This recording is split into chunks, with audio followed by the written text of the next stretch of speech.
All right, thank you. Good morning, everyone. Welcome back. I will go ahead and I'll first start with roll call. Marion? Why don't we start with the executive director introducing our new person who's going to be taking roll call? I see. Okay. All right. Director Claypool, will you please introduce our new staff member? We have the first of our people coming aboard. This is Wanda Sheffield. Wanda will be handling our agendas and working all the kinks out of this process and making sure that we run more smoothly in the future. And we're really happy to have her. She will be working as an office tech. Wanda? Thank you all so much. And would you like her to take the role now? Yes. All right, well, let's begin. Isra Ahmad. Here. Linda Akatogawa. Here. Did I say that right? Akutagawa. Kutagawa. Okay. Jan Thanks, Anderson. Here, Jane Anderson. Jane Anderson. Here. Sorry about that. Alicia Fernandez. Here. Neil Fornaciari. I'm here. Did I say that right? We'll give you all the names. Sorry, we didn't do that Sorry. before. Dr. J. Ray Kennedy. Here. Antonio Lamons. Commissioner Lamons is not going to be with us today. He's Oh. sent a note saying that he was going to need to be away today. Okay. Dr. Sarah Sedwani. Here. Yes. Patricia Sinay. Or Sinai. Sinai, here. Sinai. Derek Taylor. Present. Pedro Toledo. Here. Trina Turner. Here. Angela Vasquez. Here. And Russell Yee. Here. Thank you. Okay. Okay. Thank you very much, Ms. Sheffield. All right. So let me just go ahead and go through what our agenda for today will be. I will just briefly, before we start, I will open up for public comment. But before I do, I just want to make, actually, you know what? No, let's do this. Jesse, will you read the instructions for public comment, and we'll go ahead and just read off, start with public comment, and then following public comment, what I'll do is I'll just give a brief report on our closed session meetings, and then what we'll then move into is, first up will be agenda item number 13, which is about cybersecurity. We will then go on to agenda item 15, 16, depending on what time we finish. We'll then go to agenda item 17, or what we'll do is we'll move to agenda item number 8, which is the local field level nonprofit panel. So that is the initial plan for this morning. So Jesse, would you please read off the instructions to call in and make public comment? In order to maximize transparency and public participation in our process, the commissioners will be taking public comment by phone. To call in, dial the telephone number provided on the live stream feed. The telephone number is 877-853-5247. When prompted, enter the meeting ID number provided on the live stream feed. It is 985-1259-2479 for this week's meeting. When prompted to enter a participant ID, simply press pound. Once you have dialed in, you will be placed in a queue from which a moderator will begin unmuting callers to submit their comment. You will also hear an automatic message to press star 9. Please do this to raise your hand, indicating you wish to comment. When it is your turn to speak, the moderator will unmute you and you will hear an automatic message that says, "The host would like you to talk," and press star 6 to speak. Please make sure to mute your computer or live stream audio to prevent any feedback or distortion during your call. Once you are waiting in the queue, be alert for when it is your turn to speak, and again, please turn down the live stream volume. These instructions are also located on the website. The Commission is currently taking public comment at this time.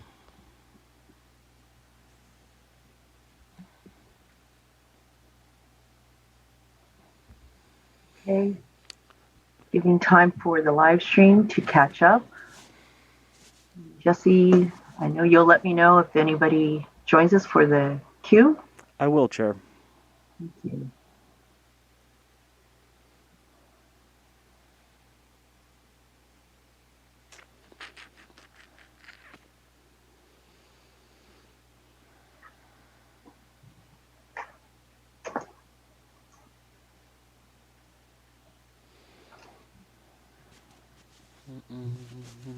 Okay, so have we had anybody join us yet? There are currently no callers in the queue, Chair. Okay. Let me do this. We'll leave public comment open, but in the meantime, I will go ahead and just give a brief update about our closed session and what actions we've taken. I have 3 items that I'll be announcing. And if anybody who is listening is trying to call in, please continue to do so. We'll go ahead and we'll still take public comment, but just to allow more time for people to call in, I'll just go ahead and start this update. So during closed session, we did take 3 actions. The executive director, Daniel Claypool, presented to the commission a staff hiring plan, which we did approve, of which we were able to meet one of the first hires, Ms. Wanda Sheffield. Second action that the commission took was the proposal or motion to hold annual evaluations for permanent full-time staff, which the commission approved. And thirdly, we're pleased to announce that we have approved and we have had an offer and acceptance, formal acceptance, for the hiring of our new chief counsel, Ms. Kari Marshall. And I'm very happy to say that we will be having her joining us soon, and we will be putting out an announcement via press release of her hiring. And so I do want to say thank you to our commission subcommittee, Commissioner Toledo and Commissioner Anderson, for the work that they did to screen and interview and bring forth the candidates that they suggested for this particular role, and the work that they did to coordinate and negotiate. I also want to thank Commissioners Fernandez and Ahmad, who worked with Ms. Marshall to notify her of her hiring or her offer, and also worked with her directly to negotiate the terms and conditions of her employment. And so thank you very much for all the time and the work that you all put in to ensuring that we have a great new staff member. Okay, Jesse, do we have anyone who's joined us for public comment? There are currently no callers in the queue, Chair. Okay. Well, we'll go ahead and we'll move on to our first agenda item for this morning. I will also just say, for anybody who is listening or interested, we'll next take public comment again if we have a motion, or we'll take general public comment after lunch. With that, I am going to turn to agenda item number 13. There was a handout that was posted to the CRC website. There was a one-pager that will help to inform this discussion about information security concerns. Commissioner Fornaciari, I think you are going to lead this discussion. Commissioner Sinai. Sorry, I just wanted to ask a question. Will we be having public comment after the panel in case anybody has questions for our panel or wants to add anything? Yes, thank you for that. Yes, we will take public comment after the panel should anybody we help each other out. So thank you. Yes. Sorry, we- I was laughing at Commissioner Toledo going in a circle. Thank you. Yes, we will definitely do that. We want to make sure that we do have opportunities for the public to ask questions or weigh in on it. Thank you. Commissioner Fornashari, I'm going to turn this over to you to lead our discussion on cybersecurity. Okay, very good. Thank you. Just one comment. I love Commissioner Toledo's new background. A little bit of advertisement for Sonoma County there. It's beautiful. So let's see. I guess you guys probably know, but I spent my career working at a government laboratory on a lot of classified information, and security has always been in the forefront of my mind. And so, you know, I assume you guys have read the write-up if you have some questions about that. But you know, when we're having our conversation about security and concerns about both cybersecurity and data security, the other day, I got to thinking, and I was a little concerned. I mean, this keeps me up at night. But this is just me, and I want to make it clear that I'm teeing this up for conversation. I talked to Commissioner Kennedy about this when we were reviewing the agenda for next week the other day. And he reminded me that we had talked about having the COI tool team take the lead on this issue. I had forgotten, or I would have engaged them, and I apologize for that. But you know, because of the long lead times that we have with our agendas, I put it on the agenda when I was working with Commissioner Kutagawa to put the agenda together for this meeting so we could tee up the conversation. And then I put it on the agenda for closed session. But, you know, I want to have a conversation about this topic and just see, you know, where the rest of you were with this and see if this is an issue we want to discuss in closed session. Commissioner Kennedy and I have talked about some guest speakers. He's working on a couple of guest speakers on this topic. I had asked Raul to talk to see if we get a speaker from the Department of Technology, which is the state department that's responsible for these issues. And I think Commissioner Kennedy has his hand up. Thank you. Yes. Just two things. One, the COI tool team has discussed this, and we were basically caretaking this issue. We are happy to hand it off to a dedicated subcommittee if that is something that the full commission would like to see and the chair would like to appoint. And just while I have the floor, I did contact the Department of Homeland Security through the U.S. Election Assistance Commission. They routinely provide security checkups and advice and so forth to jurisdictions around the country on cybersecurity. So I did contact them on Monday, proposing that they offer us a guest speaker and potentially eventually some assessment of our cyber infrastructure or IT infrastructure. I have not yet heard back from them, but I will follow up next Monday if I don't hear from them by then. Thank you. So I mean, I thought it was a conversation worth having. You know, I feel like it's certainly part of our duty here is in the commission, especially in the environment we're in now, and especially with the you know, what's at stake for people, that, you know, it's not inconceivable that we're going to have folks trying to manipulate the process, and we just you know, do the best we can to ensure that we're protecting the data and that we understand the data integrity. And so in order to have a closed session on security, we need a 2/3 vote of the of the commissioners who are present in the meeting at the time. So we could either do that vote now or do it next week. But I just wanted to open it up for conversation. Commissioner Anderson? This is something I think about also. I think it comes from the engineering in us.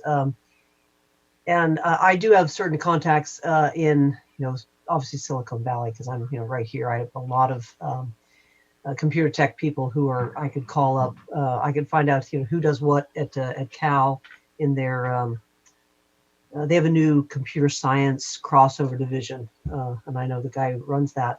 And so I could get some, I could probably get some speaker if we want some speaker or something like that. I certainly could find someone, or someone who could come in and just do a short presentation, particularly if we want to do something in closed session, which some of the things that they might be saying we should talk about in closed session, because that is, it's about a vulnerability. This is not being not transparent. This is something that, you don't want to share your particulars or how you're approaching something. If people who might not have the commission's best interest at heart, could be overhearing that. So I would certainly be in favor of going to a closed session about this. I don't know if we want to do this now or at some point, but I do think this is a very serious topic, and I'd be more than willing to help out getting people together or being on the committee or something like that. Okay, well, thank you for that. We'll see when we check in probably later today on the agenda what our speaker situation looks like, and if we need or if we're looking for another speaker, we'll get a hold of you. I think we two probably would be enough at this time, and I think we're going to have to. And you brought up a good point that I meant to bring up, and part of my intent with this write-up too was to share with the commissioners, share with the public, share with our partners. My intent is in proposing to go into closed session is really to focus on security issues. It's not to hide what we're doing in map making or map drawing or decision making. It's just to ensure that the data is secure. And then I think Commissioner Toledo was next. Yeah, I just wanted to remind the commission that our chief counsel does come from the Department of Technology and does have experience, and in particular when it comes to transparency, the public interest, and balancing those rights and obligations with the importance of protecting the integrity of the process and the IT aspect of it. So it's good. It'd be good to have her as part of those conversations as well. And fortunately, she'll be joining us soon. Yeah, and actually that reading her resume and looking at the Department of Technology, it also kind of set off a light bulb for me that they're the state agency, and that's why I asked Raul to get with them to see if we could bring someone in. And now that she's accepted, we should loop her in this discussion.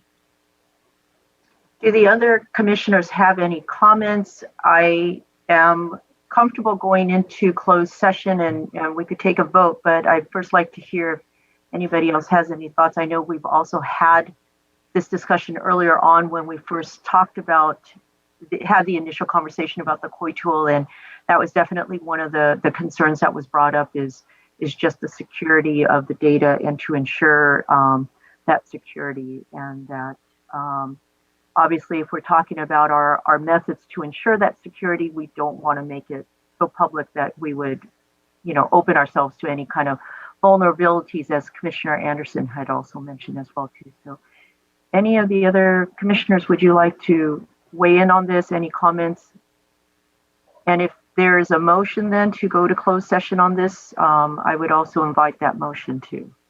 Yeah, so we would need a motion to go into closed session, and that closed session would be next week, at next week's meeting, where it's on the agenda. Does that make sense? Yeah, it does. I'll motion that we move to closed session next week. I'll Is second. there- Okay, so Commissioner Turner moved and Commissioner Yee seconded it. I saw Commissioner Sinai and Commissioner Anderson raise their hands. Oh, okay, it was to make the motion, same thing, okay. All right, so any discussion? Second it, Madam Chair. Commissioner Yee? And Commissioner Fernandez? Actually, it's just more of a comment. This doesn't keep me up late at night because I have so many other things that keep me up at night. So I just want to thank Commissioner Fornashari for bringing this up and having our backs on this. So thank you so much. I appreciate that.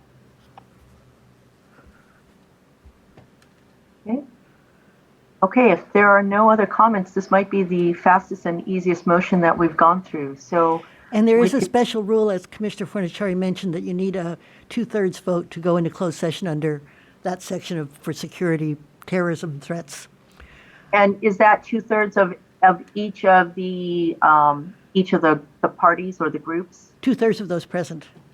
Okay, thank you. Well, Commissioner, let's go ahead. Let's take a vote. do you want to have public comment first? A comment? Oh, yes. Thank you for sharing that. Jesse, let's go ahead. Let's open it up for public comment. And if you would read off the instructions. In order to maximize transparency and public participation in our process, the commissioners will be taking public comment by phone.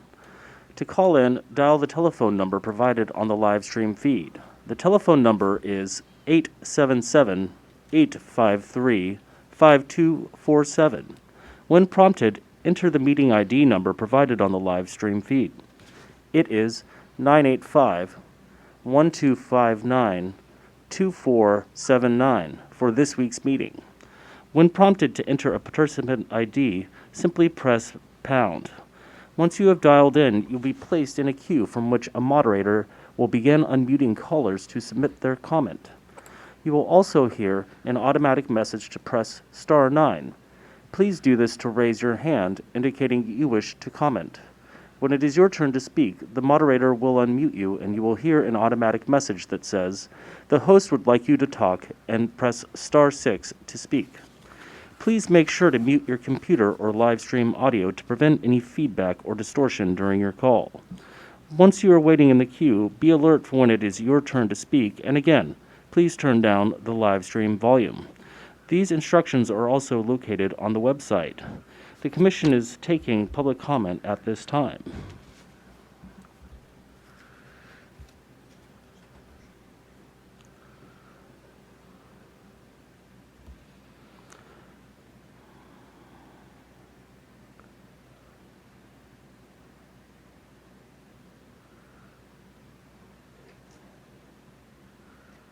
Chair, there are currently no callers in the queue. Okay.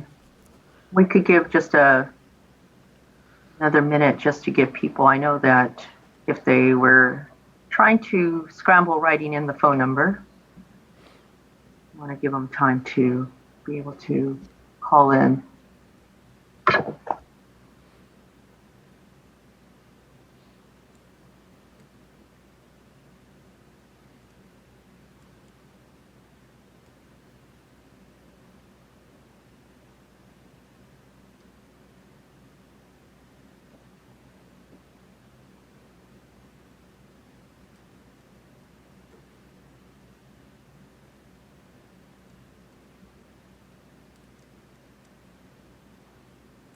Okay.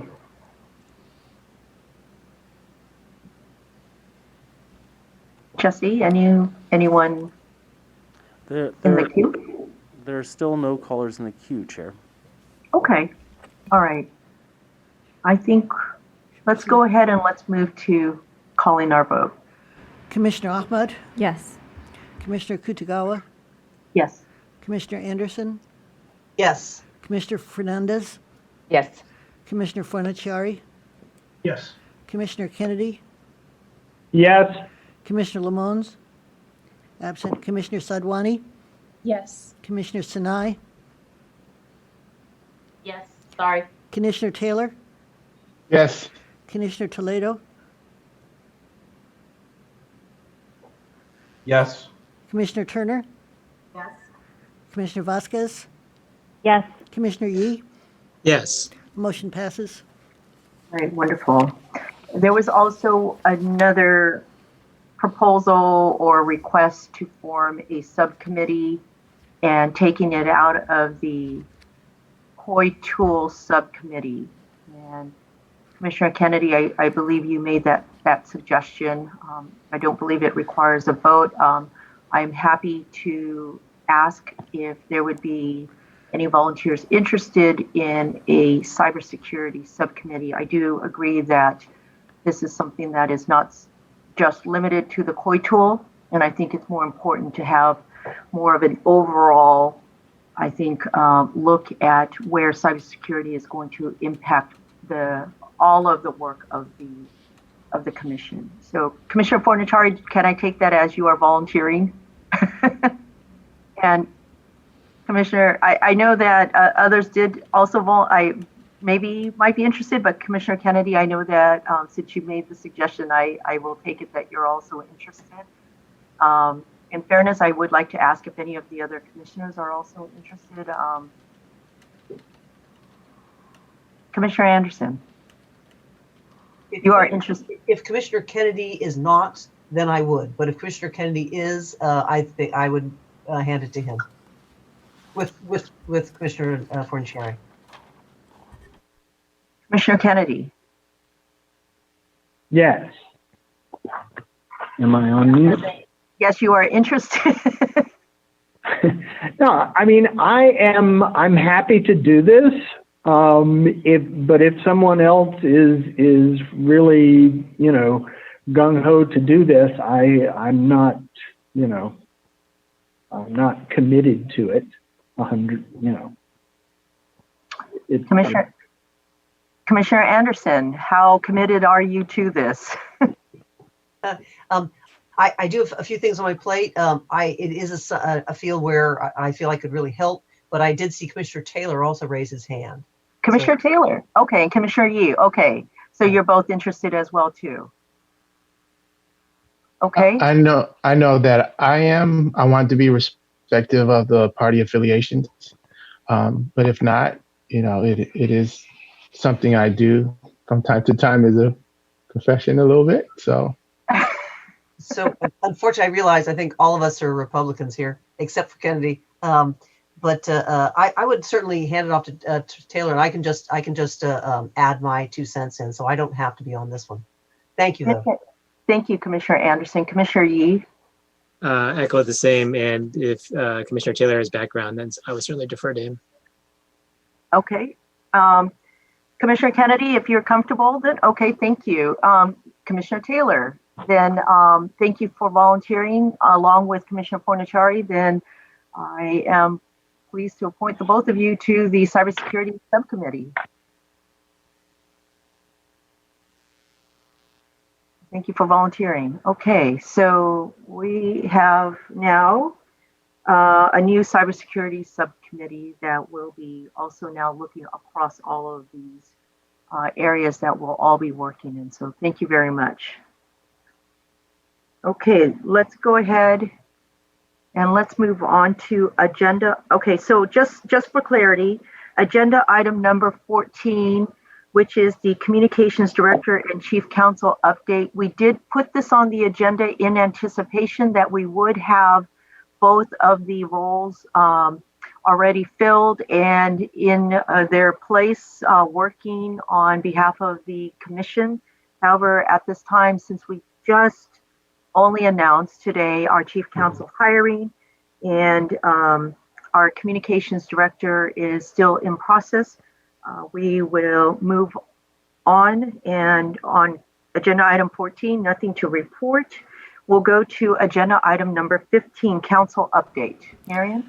As you know, I've been trying to find some parties to associate with to do an amicus brief in the New York versus Trump case. We know that the California Attorney General is filing an amicus brief, but to date is not willing to include the commission on that brief. There are some feelers out to other entities. I have nothing further to report. I don't know if the subcommittee has anything further.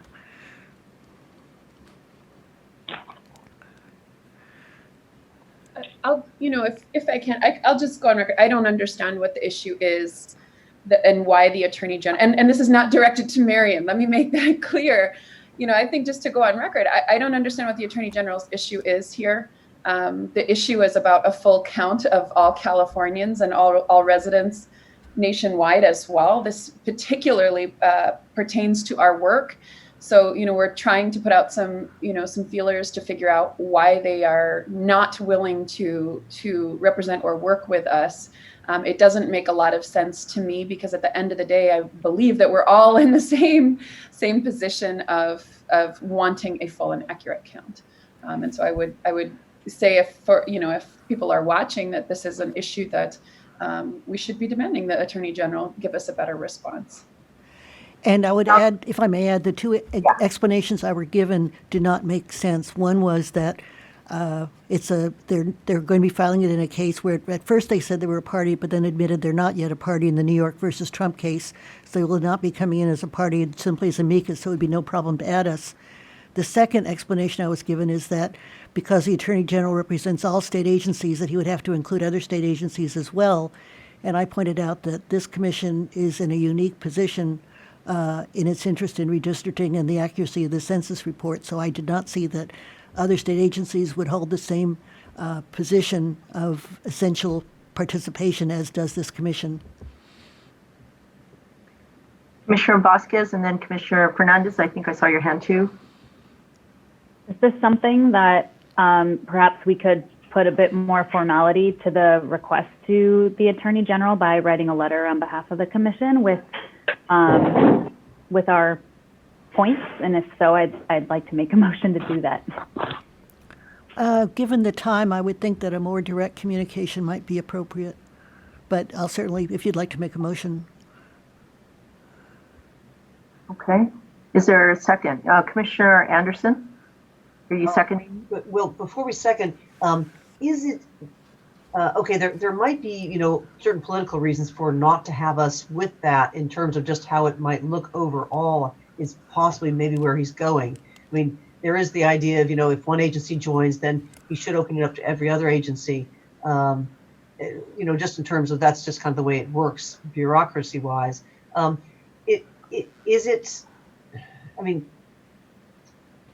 Should we just do, were we considering writing just one of our own as opposed to being with someone else? I mean, I'm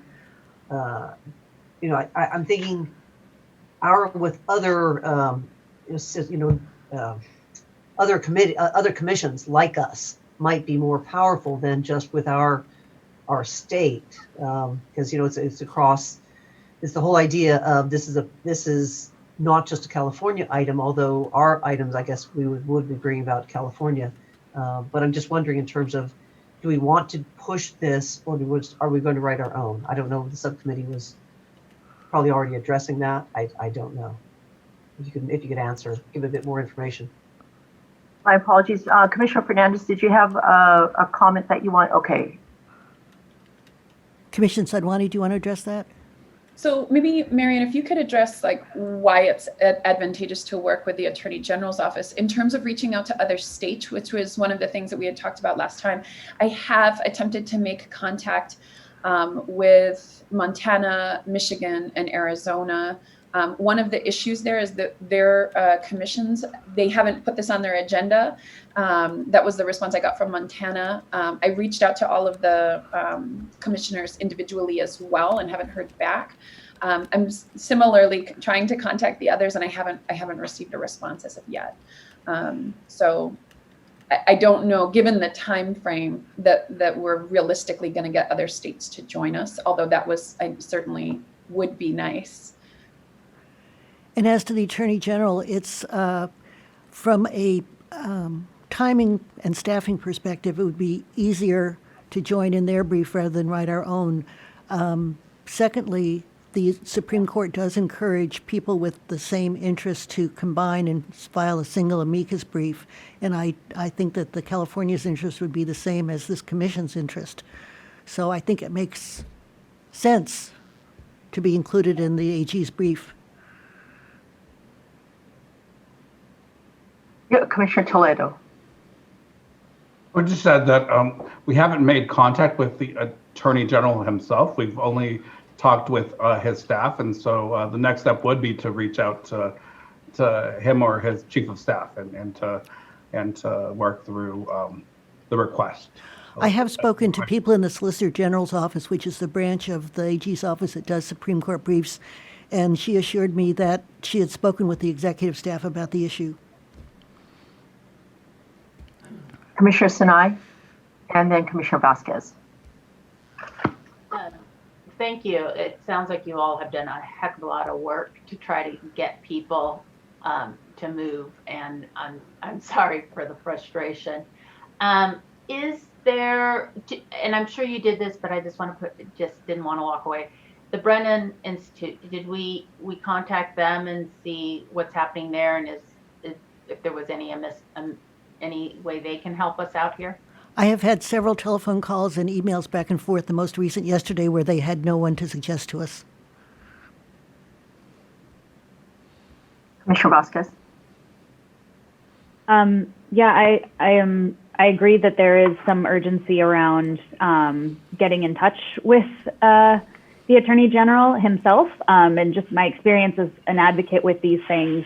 My hope with getting the whole commission, to sign a letter rather than working with staff, light the fire under executive staff to have an actual conversation with the Attorney General, and perhaps may even have him directly contact us. So, yeah, for me, I'd like to make a motion that we write a brief but exacting statement to the Attorney General with our points and request to join the amicus brief.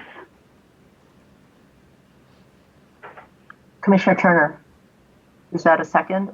Yeah, well, yes, I do second it, but I also wanted to find out from just the commission and Marion, for those that have contact availability to him directly, is that suggested? Would you like for me to reach out to him directly or wait on the letter? What's the desire? Because I do have contacts that can get directly to the Attorney General. I would say by all means. Yep. Yeah. Yes.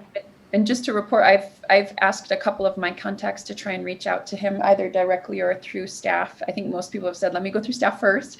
So I think if you have access, then yes, please feel free to do so.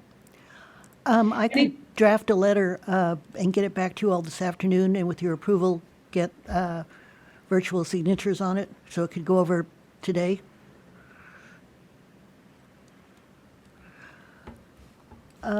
Public comment? Can I just put out there, I think one of the questions that we should think about is how, obviously we're discussing this in public session now, what level of, for lack of a better term, campaign do we want to make of this? Is it a letter and just a letter? I would assume a letter that we send out should be posted on our website. Is it something we want to engage other groups in pushing? Ultimately the real goal here is a full count, right? So I just want to put that out there. Like I wouldn't want to, I want the Attorney General's support on this, but at the same time, I wouldn't want to, develop a poor relationship with his office, particularly if there's going to be a need to coordinate with them in future matters regarding maps or anything of that nature. So I don't know if anyone has any thoughts about that, or if Marion, if you have any advice or tips. Commissioner Vasquez? Yeah, my thought had solely been to just give some weight to our direct ask, and have, especially if folks are reaching out through their networks to get in touch with the Attorney General directly, that they would have something firm and, in writing from the commission as a whole. Certainly don't think at this time it makes sense to do a whole grassroots campaign. We don't know exactly what he thinks, and so I think it would be great to just get in touch with him directly and have at least an email, if not a phone conversation with him. Perfect. Thank you. I appreciate that. So, okay, Commissioner Toledo? Oh, and I'm also happy to reach out because I do have contact, but I just haven't. I wanted to work through staff first because that's usually the protocol. And the other thing that I think we should be thinking about is given time constraints, drafting our own amicus brief as, or at least the points for the amicus brief, in case we can't find another entity to go along with us, and so that we are ready because time is ticking. It's almost November. Okay, we do have a motion and it was seconded. Do you want to vote on? Public comment? Oh, yes. Okay. I just want to check. Commissioner Vasquez, do you want your motion to still stand, given just the discussion that just happened? Yes. Okay. Thank you. We will go ahead and go to public comment. Jesse, if you will read the instructions. In order to maximize transparency and public participation in our process, the commissioners will be taking public comment by phone. To call in, dial the telephone number provided on the live stream feed. The telephone number is 877-853-5247. When prompted, enter the meeting ID number provided on the live stream feed. It is 985-1259-2479 for this week's meeting. When prompted to enter a participant ID, simply press pound. Once you have dialed in, you'll be placed in a queue from which a moderator will begin unmuting callers to submit their comment. You'll also hear an automatic message to press *9. Please do this to raise your hand, indicating you wish to comment. When it is your turn to speak, the moderator will unmute you and you will hear an automatic message that says the host would like you to talk and to press *6 to speak. Please make sure to mute your computer or live stream audio to prevent any feedback or distortion during your call. Once you are waiting in the queue, be alert for when it is your turn to speak, and again, please turn down the live stream volume. These instructions are also located on the website. The Commission is taking public comment on the motion at this time.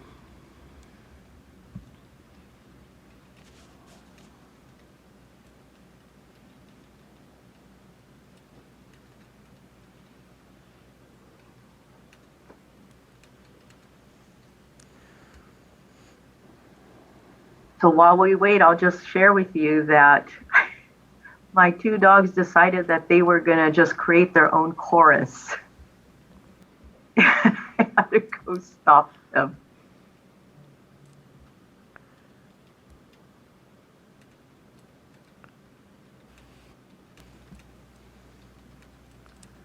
Chair, there are currently no callers in the queue.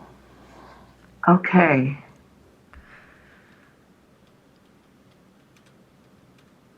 Shall I call the roll, Madam Chair? Yes, let's go ahead and let's do that. Commissioner Ahmad. Commissioner Kutagawa. Yes. Commissioner Anderson. Yes. Commissioner Fernandez. Yes. Commissioner Fornaciari. Yes. Commissioner Kennedy. Yes. Commissioner Lamons. Commissioner Sadwani. Yes. Commissioner Sinai. Yes. Commissioner Taylor. Yes. Commissioner Toledo. Yes. Commissioner Turner. Yes. Commissioner Vasquez. Yes. Commissioner Yee. Yes. I will have that ready for you this afternoon. Thank you, Marion. Okay. Next, let's go on to agenda item number 16. Is Commissioner Ahmad here? The update on the 2020 census report on the progress of the California census. Okay, looks like she had to. Stand by, Chair. I think we're going to get her. Okay, thank you.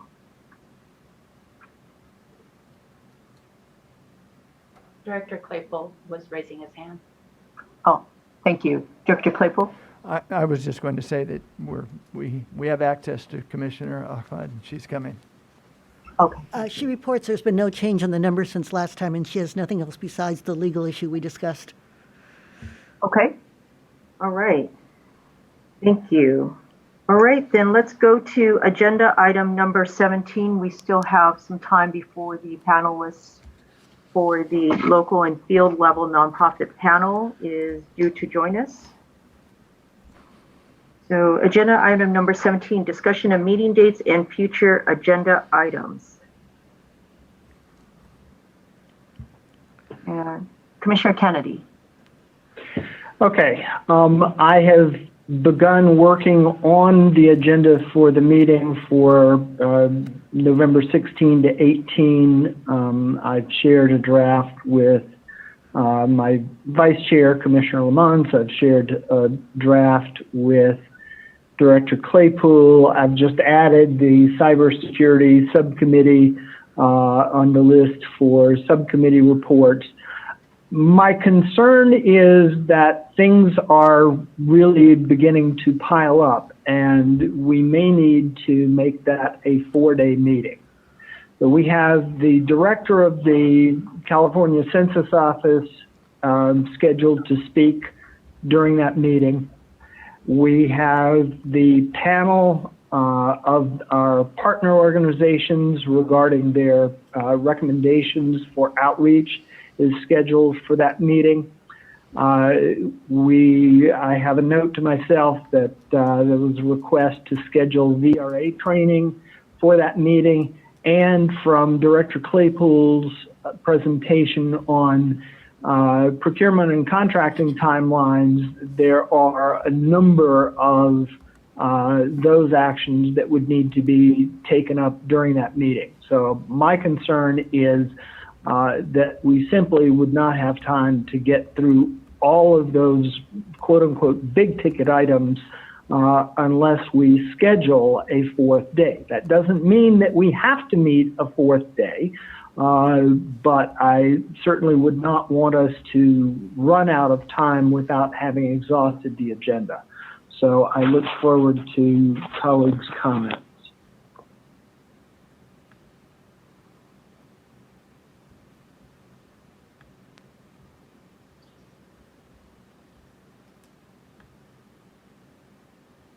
Sorry, I saw Commissioner Turner, Sinai, Fernandez, and Sadwani. Madam Chair, this is not necessarily in response to Commissioner Kennedy, but I had to leave at the end of the day for agenda items and for today. Did we already cover the COVID policy? I had that as something we were going to follow up on. Did we have that already? Okay, thank you. I'm seeing that. Okay. It's not. Okay.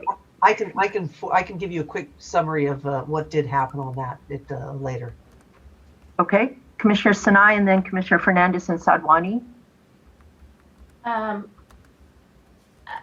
need Commissioner Vasquez to kind of weigh in, but we, and all of you really, we've had several different panels with different community groups that have shared and their advice, and we've received a full letter. As much as it's always nice to hear from the groups, I just wanted to check in because we have some other ideas of what we would like to have in that place. So, Commissioner, if it's okay, I'm just going to share my floor, if that's the right way to say it, with Commissioner Vasquez to hear what she has to say.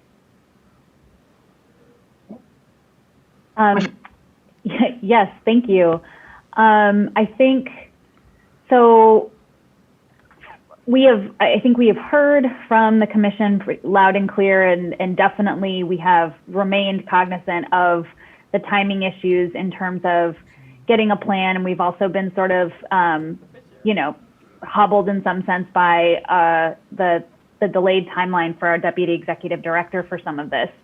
So I think for us, in looking ahead for the 16th, Commissioner Kennedy, I think we would prefer that we have an agenda item where we report out the census or the regional team's initial engagement with the census staff and the community group leads that you all have hopefully been doing or begun in earnest.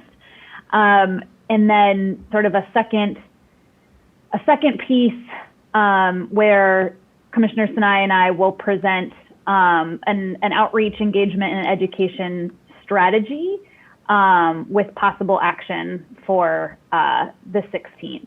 So we simply we're not in a place to present a full plan. That's just it's not going to happen, given we do need the Deputy Executive Director to build out sort of the nuts and bolts of a plan. But what we can do and what we will plan to be prepared for on the 16th is to give you our overall proposed strategy for you all to consider and adopt. Okay. Commissioner Fernandez, then Commissioner Sadwani, and then myself. Yeah, in terms of adding another day to that meeting time, I would prefer not to, because the next week is Thanksgiving, and so that's already a shortened week for those of us that are still working. So I was just wondering if there's any way to push any of that, whatever's on the agenda for that meeting to the next meeting. But either way, I mean, if it's going to be 4 days, it'll be 4 days, and just be cognizant that I don't think we've ever gone short of, if we have it for 4 days, we go full 4 days. We just seem to fill in the time. So either way is fine. I'm just requesting or hoping that maybe we can move some items. Commissioner Sadwani. Thank you, Commissioner Fernandez. I agree with you. 4 days it's a lot of sitting, actually. For the VRA trainings, while we were hoping to put them on the agenda for that meeting, I don't think that we don't have them booked or scheduled as of yet. We've kind of floated those dates. But my sense is if we pushed it to the next meeting, which I believe is December 1st and 2nd, if there's space on that agenda, I think that would be okay. Many of the people that we're talking with about doing that training are actually very involved. Justin Levitt, for example, is very involved in election protection kind of work right now. And it's been, he's busy. So I think having additional time would probably be fine for the VRA trainings to push those back. Okay, and then for myself, I hate to pile on to the agenda, Commissioner Kennedy, but I was intending to email you. Commissioner Fernandez and I were hoping to add one more language access panel to that week to round out the various education and general access / language access presenters that we did talk about wanting to bring in.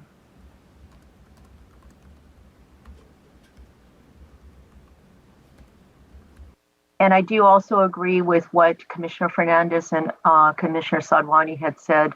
A 4th day would be challenging.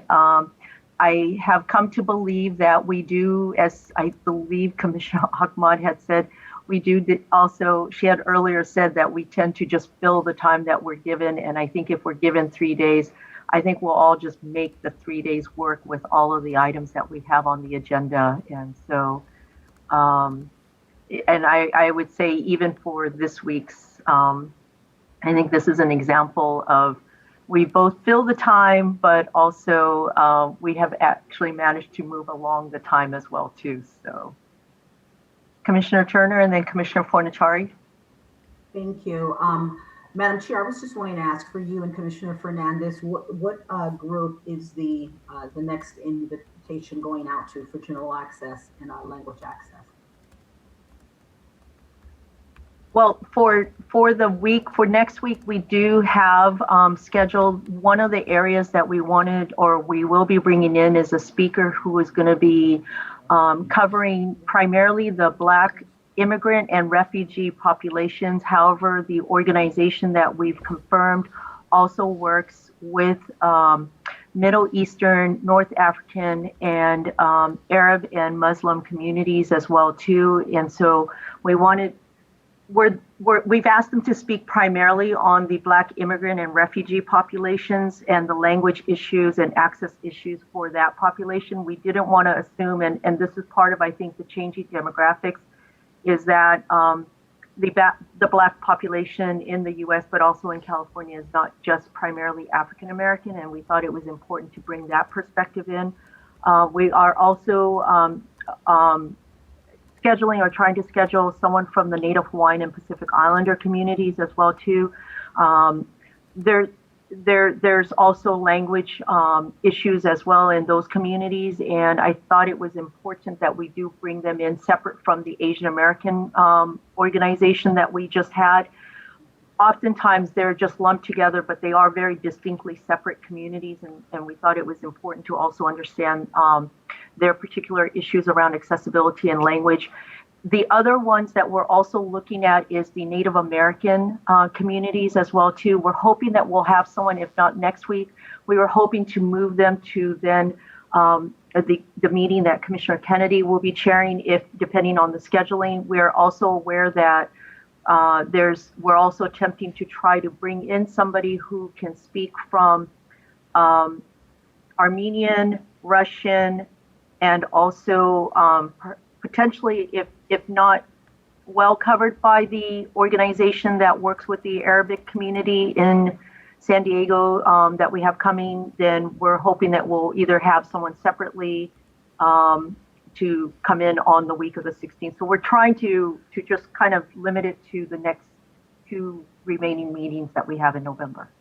Yeah, I appreciate you hearing that. And I asked specifically, I'm glad to hear, particularly about the Native Americans, the African, all of the groups that you named. As the presenters was presenting on yesterday, it occurs to me as well that the African American, I know you mentioned it there, but I'm hoping we are also looking for groups that will speak to the general access, because again, this is something that is not broadly known, and I think that there does need to be someone that has done some analysis that's looking at the cultural differences, the acceptance, the barriers, and what have you, and that we're not excluding them just because of the language English. I think it's the accessibility part as well that needs to be brought out, and I'm looking for panelists there. Thank you for sharing that. That's a great point. If I can just also ask my co-subcommittee lead, Commissioner Fernandez, to also respond, and then I'll go to Commissioner Fornachari, then Sinai, and then Commissioner Yee after that. Oh, thank you.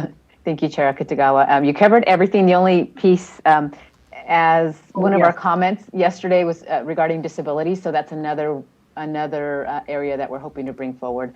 And again, we're trying to be cognizant of the time, so we're trying to bring, maybe 2 each time, but at some point we're, probably going to have to just cut it off because there's going to be other things that will fill our agendas. But so we're just reaching out, whoever responds first, that's who's on the next meeting.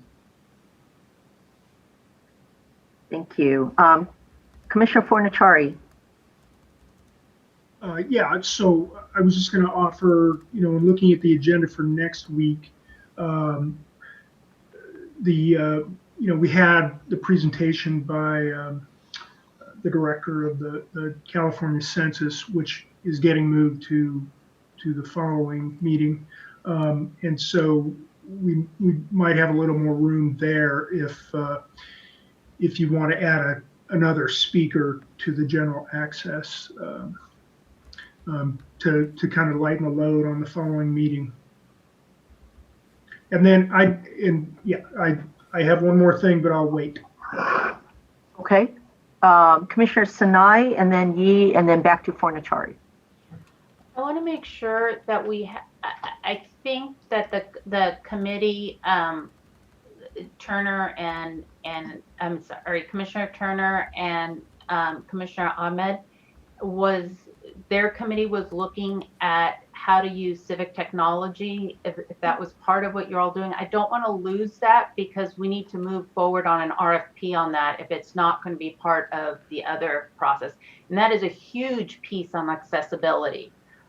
We can hear how many, we can hear about the barriers to accessibility, but we need to figure out how to actually implement things now, so we don't have time to keep listening for 3 months. So we do need to get that RFP out there on other ways people are going to be submitting. So I wanted to make sure that that was hopefully on that November 16th agenda, but I wanted to just confirm that that was on that the subcommittee, because I felt last time the subcommittee was put together and then it's called data something or other, but I wanted to make sure that that subcommittee is also looking at this piece, because this piece is now versus the data piece is a little bit later.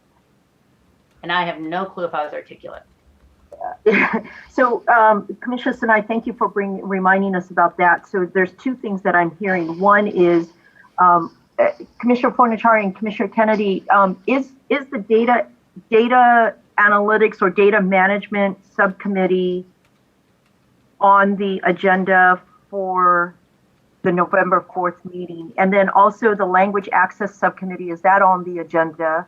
And if not, then Commissioner Kennedy, I want to make sure that we do add the three new subcommittees. We have the language access, the data management or analytics subcommittee, and now the new cybersecurity subcommittee reports to those agendas. Commissioner Fornachari? Yeah, no, those subcommittees aren't explicitly listed on the agenda, but I mean, we can get report outs from the because it's subcommittee reports. I mean, we can get reports out from those subcommittees, even if they're not listed. We've done that previously. Okay, and then just for clarity to Commissioner Sinai's question, Commissioner Turner and Ahmad, I know that part of your charge was to really look at all of the broader data analytics, data mining, data management aspects of all of the information that we're going to be receiving in various forms. And do you have the civic technology on your radar as part of your charge? I know that you were able to look at the civic technology, I think, software along with Commissioner Sinai previously. So. Yes, and we'll be meeting on that this coming week early, and so we will be ready to report out on it. Okay, Commissioner Sinai is. I believe we did land on the subcommittee data management. Okay, thank you. I have Commissioner Yee, Commissioner Fornachari, and then Commissioner Kennedy next. I love this attention to language and general access, and I really want to hear all these speakers. But I am thinking of timing and what's urgent. Yesterday, Director Claypool, presented us a timeline for contracting and took pains to explain his reasoning for seeking approvals for 1, 2, 3, 4, 5 RFPs during the November 16 and following meeting, including voting rights, racially polarized voting, line drawing, videography, and data mining. So I think, we should decide if we're going to commit to the, trying to do that. That's a lot of RFPs to approve, especially if we're pushing some of the training, for instance, the VRA training past that date. I think certainly Director Claypool needs to know whether we plan to seek those approvals during that meeting or not. Director Claypool, could you answer that question, and then we'll move on to Commissioner Fornachari, and then I'll add Commissioner Vasquez to the list. So those approvals need to be done at that time, but it's going to be a matter of whether the committees can go over the statements of work and agree on what those requests for proposals are going to look like. I've asked Raul to put together the shells for them, and we've talked with and we talked yesterday about dropping the language, for instance, for the VRA Council, dropping as much language as we can in it to help the committees decide how they want that RFP and that contract to look, because the RFP generates a contract. But so it's going to fall on each one of the committees once you get that shell to make that decision, because nothing starts until we have an agreement and a vote by this commission to move it forward. So I'm working towards that and getting that shell to you as quickly as possible, and then we're going to make ourselves available to any committee that wants to make it broader, so that we can kind of revise it once we start getting responses back, because that's another part of the process. We can talk about it later, but that's what we're looking for, and we will need to have time to, at a bare minimum, for you to have reviewed it and then to vote to have it go to DGS and OLS. Okay? And just for clarity, just to have a better sense of timing on all of these things that you just outlined, when do you anticipate that we will be looking at, the full commission will be able to look at these contracts for final approval and vote?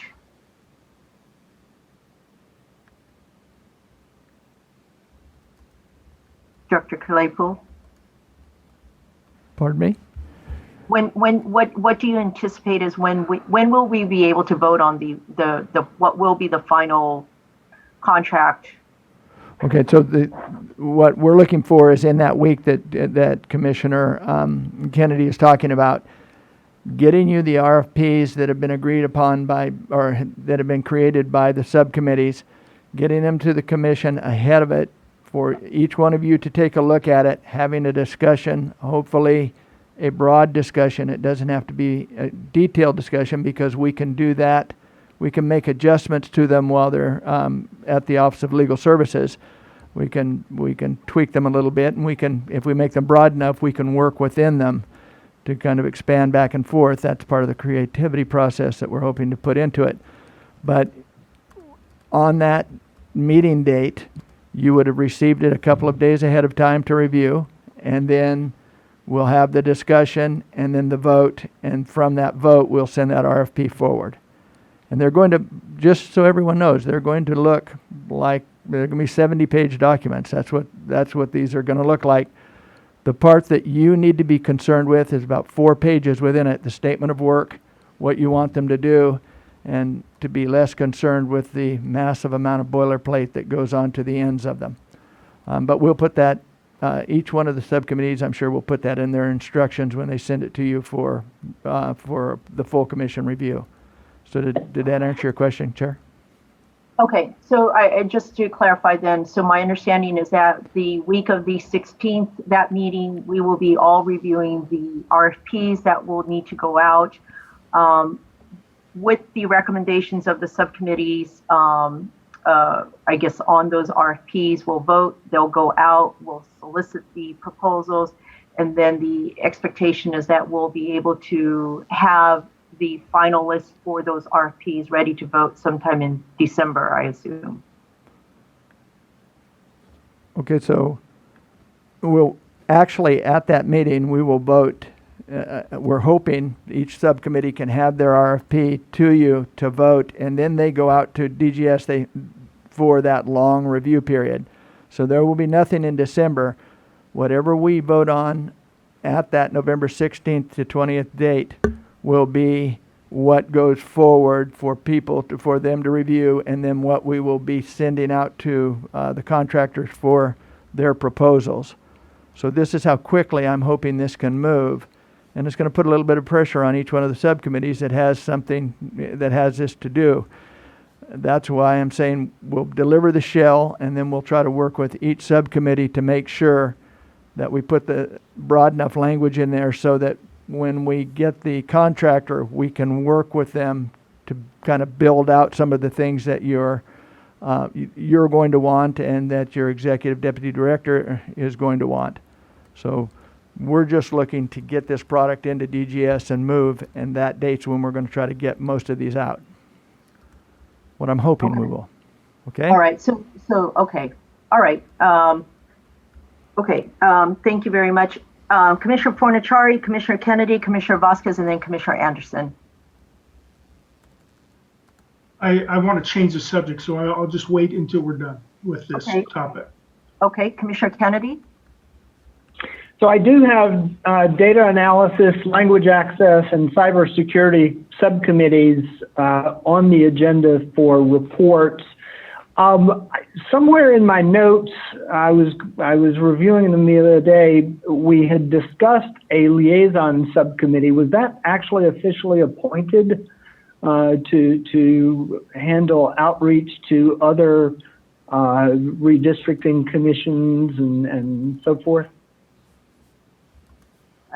Commissioner Sadwani, do you have an answer to what he's asking? Yes, I think what happened is we never established that subcommittee, but as a part of the census advocacy or whatever we call that, that subcommittee that Commissioner Toledo and I are on, we said that we would reach out to other commissions regarding the amicus brief, and certainly happy to reach out to them if there are other matters that we would need to connect with them on. Okay. I'm looking at the number of subcommittees and thinking that at some point we may want to establish a general practice of limiting subcommittee reports as such to 5 minutes. And then if a subcommittee wants more than its 5 minutes, it's going to need to request a longer slot so that we can have a little more certainty when we're building these agendas. That's something for thought. That's not for immediate decision necessarily, but that would be my recommendation as we move forward. Thank you. Thank you, Commissioner Vasquez, Anderson, and Yee are next. Just wanted to echo Commissioner Yee's previous comments about being really exacting prior to the holidays about what it is we need to do and what it is we would like to do. So agree that many of these panels are very interesting and I think do in fact help us make informed decisions. And we need to weigh that with the urgency and the likely expansiveness of some of the conversations around the nuts and bolts pieces. So, yes. Thank you. Commissioner Anderson, then Commissioner Yee. I've got 2 items. One is about the RFP.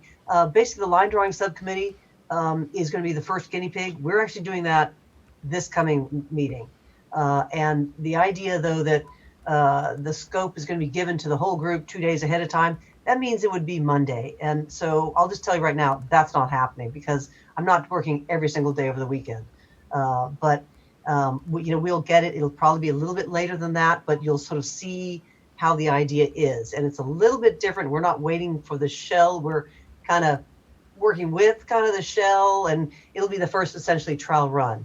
And we'll say, okay, and then I think that's going to help the staff and everybody in terms of the next RFPs coming through. So, we'll kind of be aware of that for next week, the next week's meeting. And then on Commissioner Kennedy, when you talked about, we do have subcommittees. A few subcommittees will be coming off because they're hiring subcommittees, so we will lose a few. But one thing in terms of they are essentially reports. I think if you need a bit more time, like where the troubleshooting did for the COVID policy, that's when you try to get ahead of time and it's like an action item, even though it isn't necessarily. But if you require a vote, you do need to put action item in there. It needs to say a bit more. So I think that might help in terms of that way what subcommittee needs to talk longer. So, but then again, you got to know 2 weeks ahead of time. So that's just an idea for helping with the agenda. Thank you, Commissioner Anderson, for that heads up that we'll be not getting the RFP to review 2 days prior as we had agreed upon. And I think we're all very much cognizant that, yes, we don't want you to work every single day of the weekend. However, can I make a request perhaps to make it a little bit easier? Oh, yes. Thank you. This time. Perhaps, can you maybe give like a very short, bullet pointed summary of what we should be perhaps most focused on around the RFP that you want us to really make sure that we read, given the kind of the shortened time frame that we'll have, that may be easier, instead of us trying to read through everything and trying to figure out what is it that you really want us to understand about this. That may be helpful to have, like a couple bullet points saying, please make sure you look at this, this, and this. And then that way, then we'll be able to come in a little bit more prepared. Okay, we do need to take a break. And I know we have a panel coming up. So, and then I also now have Commissioner Yee, Sadwani, and I still need to come back to Commissioner Fornachari. So, Commissioner Yee and Sadwani, are your items quick? Very, very quick. Okay. Just to answer Commissioner Akutagawa's specific question on the director's timeline, the contracts would be awarded early February and signed late February. Okay. Optimistically. Yeah. Thank you. That was helpful. Thank you. Commissioner Sadwani? Yes, very quick. Yes to all of these questions around line draw, bullet points sound great. A couple other suggestions. I agree with Commissioner Yee and Commissioner Vasquez, who both mentioned this. I love all of the outreach components, but I'm concerned about the amount of time that we will actually have. So I just wanted to suggest perhaps asynchronous trainings potentially, in which there were a number of organizations in various communities that you had mentioned. All of them are super important. I wanted to lift up Commissioner Turner's mention of ensuring that we have general access, and we're thinking about the Black community more broadly as well, beyond just language access. To that end, I do know that there is a Black census and redistricting hub that might make sense to do additional training. But my thought is perhaps they can record videos of their trainings that we can watch in off times, and then perhaps we can just have like a short discussion about them during that time, just so that we can maximize the time that we have together. That I'm teaching asynchronously and it works out very well. In terms of Commissioner Kennedy's thought on being more concise with our timing, I would just ask perhaps if staff can take a look at how cities and other councils and commission, I think really city councils and other places, maybe boards of supervisors, are conducting Zoom meetings. One of the things that I saw when I watched the San Jose City Council the other night was that they're using a timer. So there's literally a timer that pops up. We could be using that also for ourselves. I think we have lots of great ideas, but we might need a little bit more discipline in keeping ourselves to shorter time periods for discussion. So that's something we might want to think about and look at various options there. Okay, thank you. I am also still conscious that we still need to take a break before the panel comes. And this is, I think, the challenge, Commissioner Sadwani, is as much as we want to keep everybody short, we also want to make sure that nobody does not feel like they'd had their voices heard. So, Commissioner Fornachari, I know you had deferred. Yeah, just really briefly. I just want to check in if there's anything else that I need to know about next week's agenda, speaker-wise. So Commissioner Akutagawa, we can follow up offline, and then I think that's it, though, right? There's no other speakers planned on coming in, and then I'll just offer for the following meeting, and Commissioner Fernandez can chime in too, but we had been, the Finance and Administration Committee had been planning on bringing some policies and procedures in for you guys to approve, but we can skip that meeting in light of the other time pressures. And I mean, there's not a big urgency on these, so we can bring that back up at the following meeting. Okay, thank you. Commissioner Vasquez, I know you had your hand raised too, so, okay. All right, let's go ahead then. Let's take our 15-minute break, and then we'll start with the panel immediately after the break. Yes. Sorry, I just wanted to say thank you to one of our panelists who joined early and eagerly, and thank you, Luis. We have to take required breaks in between some of these agenda items. So if you wouldn't mind holding, we'll be taking our 15-minute break, and then we'll rejoin and launch straight into the panel. Thank you. Thank you for joining us. So we'll be back at 10 after. Thank you. All right. Thank you. Welcome back, everyone. And I want to just give a brief welcome to our panelists and thank you for joining us this morning. Before I turn this over to Commissioner Sinai, I have a request from Director Claypool. Good morning, panelists, and I would like to apologize for the confusion this morning. That invitation that was sent out by our videographer was to join a meeting at 9 a.m. as a standard invitation that goes out, and we had always intended for you to be here at 11 a.m. I want you to know that we greatly appreciate the information you're going to give us and that this commission is excited about hearing from you. But please accept my apologies for the confusion this morning. Thank you. Thank you, sir. You could imagine at 8:22 when I saw that 9 a.m. invite, I was like, holy hell, that is not what I was planning. I can understand that. Thank you. Yeah, I had a very upset puppy. He was ready to go for a walk.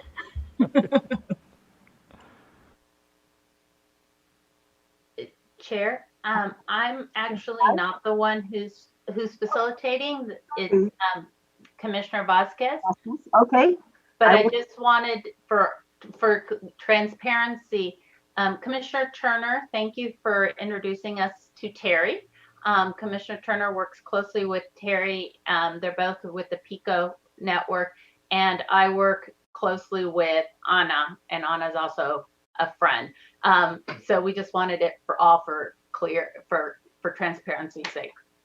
All right. Thank you, Commissioner Sinai. Commissioner Vasquez, I'm going to turn this over to you. Great. Thank you to our panelists for joining us today. We're super excited to have you. Before I get into introduction, some framing for my colleagues. You all should have received some one-pagers about our panelists' respective organizations as background and pre-reading.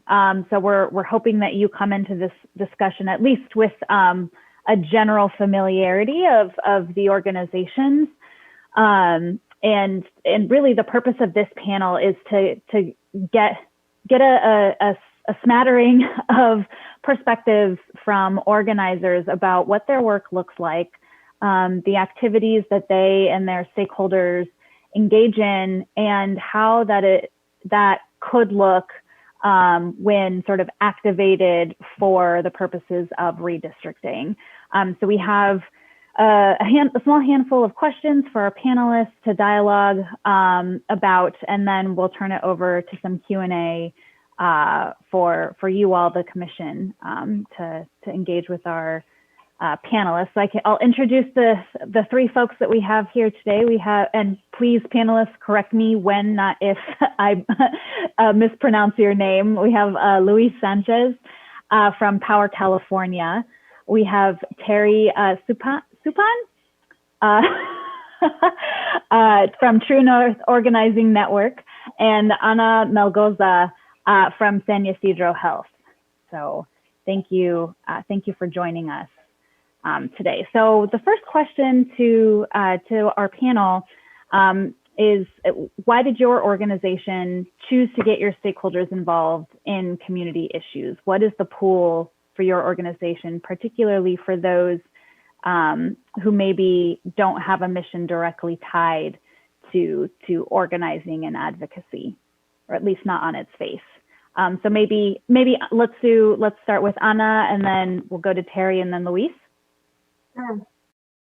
Buenos dias. Good morning, everyone. And first and foremost, I want to just thank everyone for their dedication to public service. This is not an easy task at hand, and I really appreciate your commitment just to making sure that this is a very equitable and innovative process filled with transparency. So thank you. I honor that as a taxpayer and as a citizen here of the great state of California. So we're really excited. I don't know if you guys know this, but the general election is on Tuesday. And as you can tell by my shirt, this is actually a civic engagement project that we started earlier in the year through census participation, and now getting out the vote, especially for low propensity voters. And so to tell you why we were involved as a federally qualified health center really is to tell you the story of how we were founded. which is out of extremely humble beginnings 51 years ago along the border by a group of 7 moms who were needing access to care for their children. So out of crisis can come good things. And so these 7 women organized, many of them with working with children in tow, with limited English proficiency, and with limited medical expertise. They were just moms who wanted to care for their children. So they made their way to the San Diego Medical Society, and there, through the University of California, San Diego, they met Dr. Ruth Cabal, who is still on our board, who helped write with their vision and with their input the grant application for us to become funded and licensed. And since then, we've grown out of a little white casita with part-time volunteer medical doctors to now, 51 years later, we cover a great portion of the South County and East Rural County here in San Diego. And that's been wonderful because we've been able to grow not just for medical, but also dental and behavioral health. But you know what? Every year, our budgets are very sensitive to federal and state cuts. And apart from that, we realize that for us, every visit that we encounter with our 107,000 lives in our care starts with the question, tell us what's going on at home, because we know that social determinants of health greatly impact the health of our patients. And a little bit about our patients, we know that almost all of them, 93%, live at 200% below the federal poverty level. So we're talking about the working essential workers that are very impacted by COVID right now throughout our county. If you look at our hotspots here in San Diego, our clinics are right in the middle of them. And by the way, I should mention that our story is not unique. If you go to all of the communities and throughout California, you'll see that our sister clinics are very much experiencing what we're experiencing here in San Diego. What you'll also find is that many of them are dual working households. So because many are housing cost burden, meaning that the main reason people are working are to pay for rent, which is very, very high, they all have to sacrifice and work. So we're there providing healthcare for many of them who qualify for Medi-Cal. So these are hardworking individuals that lack access to healthcare, and we're thankful to be able to provide that for their children. So out of our patient base, about 40% are children, about 25% are seniors. And when we look at who the main healthcare navigator is for our households, it's the mom. So we could do a lot of connection with the female leaders or women leaders of the household. So what we decided to do early on was to encourage people about the democratic process and about how their voice matters in public policy setting. And we were able to actually work very collaboratively with Altamed in Los Angeles, who created this beautiful toolkit called My Vote, My Health.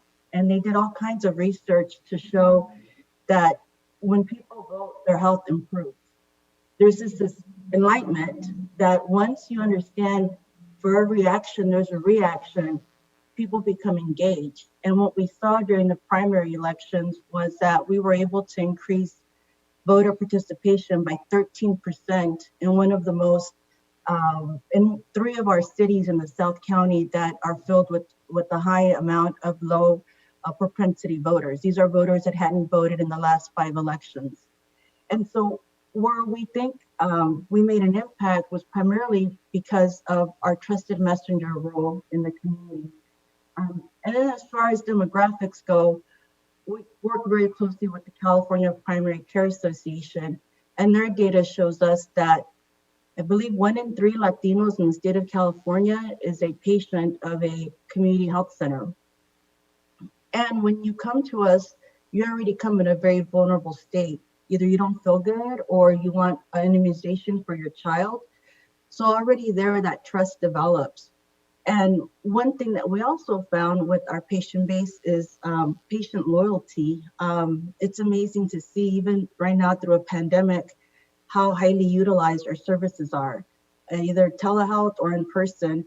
And so what we ended up doing was just working with that trusted messenger role and informing our patients about the importance of participating in the census, and also in making sure they understand the voting, the election process, making sure they were registered, and then if they were, making sure they're voting early and safely by mail.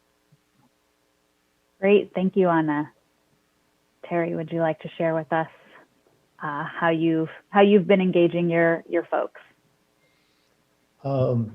As you can see by the one pager, my name is Terry Sapahan. I'm Executive Director of the True North Organizing Network and an enrolled member of the Karuk tribe on the Klamath and Salmon and rivers of Northern California, in counties of Siskiyou, Humboldt, Del Norte, Trinity, and Shasta. And I just got off a statewide call. We are the only community organizing network in Pico, California, and in the national network that we are the most rural of the organizing networks. We're the only organizing network in Pico, north of Sacramento and north of San Francisco. As we all know, that is a vast geography with some vast colors and voting and differences and ways of looking at the world.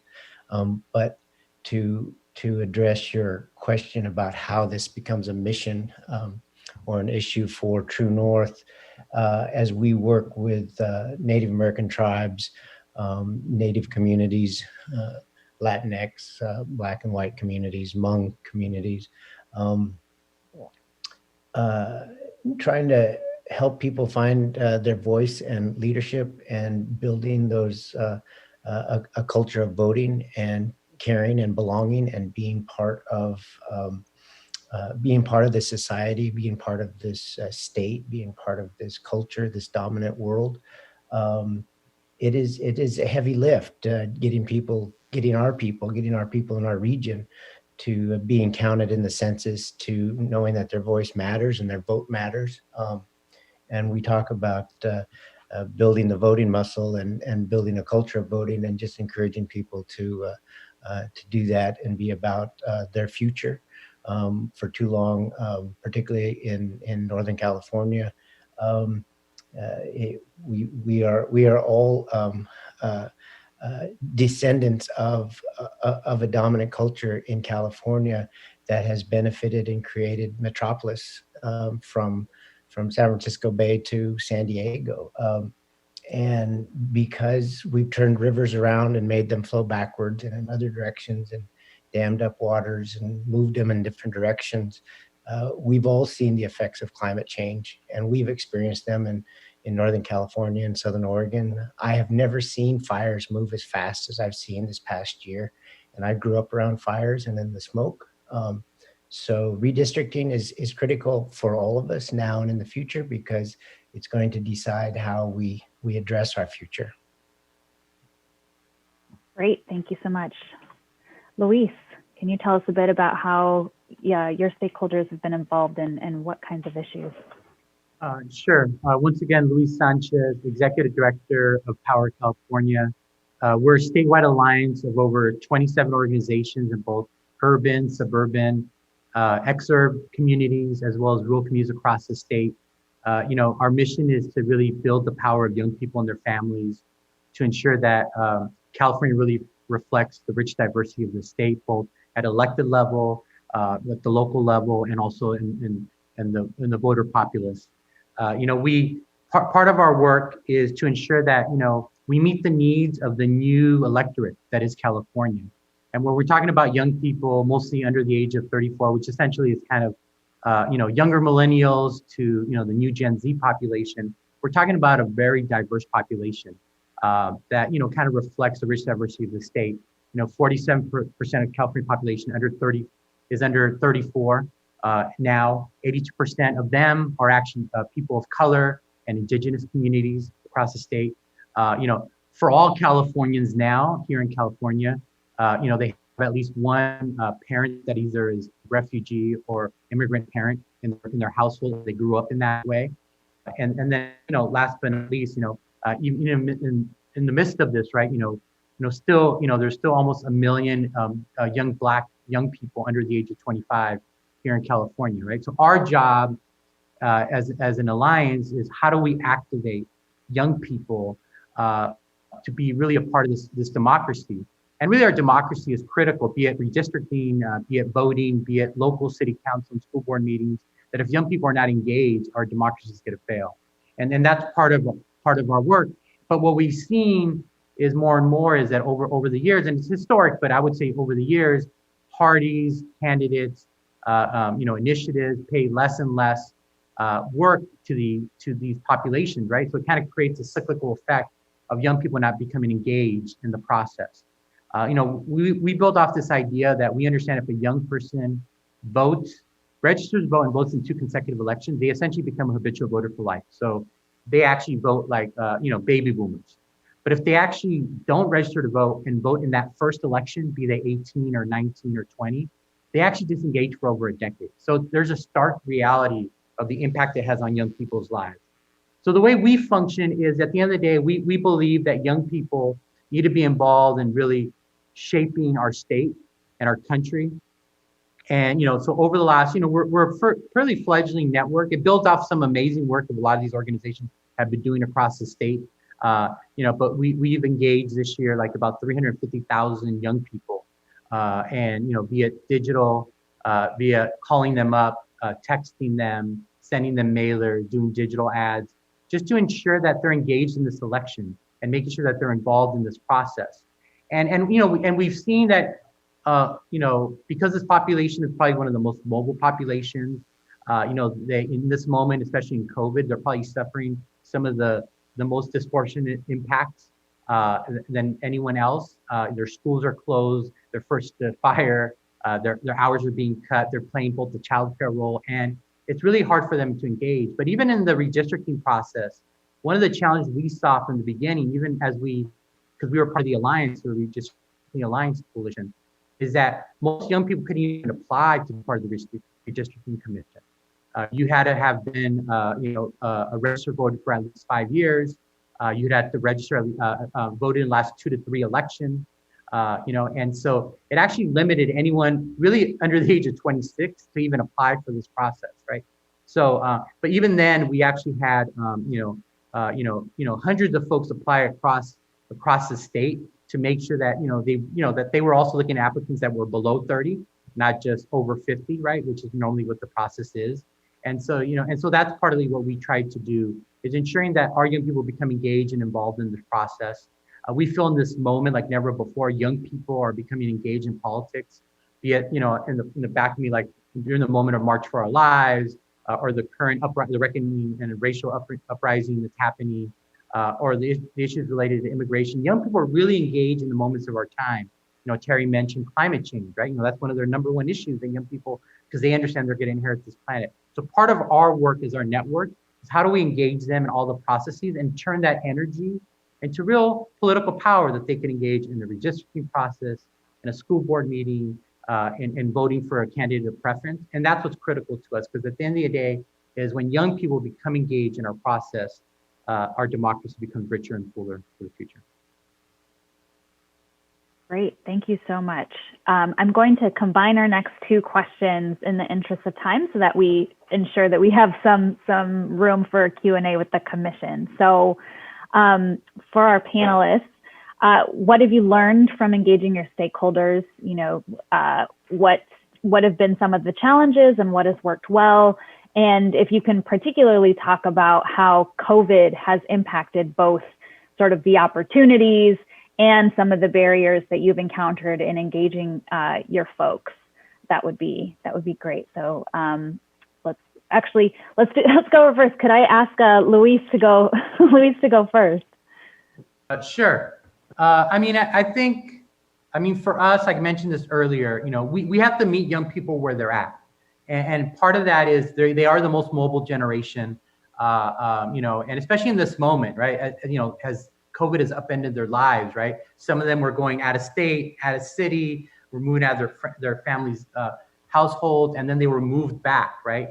And so I think in this moment, everything has been difficult for a lot of this generation of young people who are now completely dependent on the internet and Wi-Fi connection. It's become more of a challenge, and probably Terry could speak to this even more, is like, as we think of rural regions and places outside of our urban cores, like for example, when we would do Zoom meetings with young people in LA County, it wasn't much of an issue most of the time, right? Because, the broadband connection was better, right? And we were able to kind of do that. But in places like rural California and Fresno and Merced, where we actually have 2 offices, we couldn't use Zoom. People didn't have the broadband to use that technology. And so part of our work is really using their smartphone as a way of connecting to them.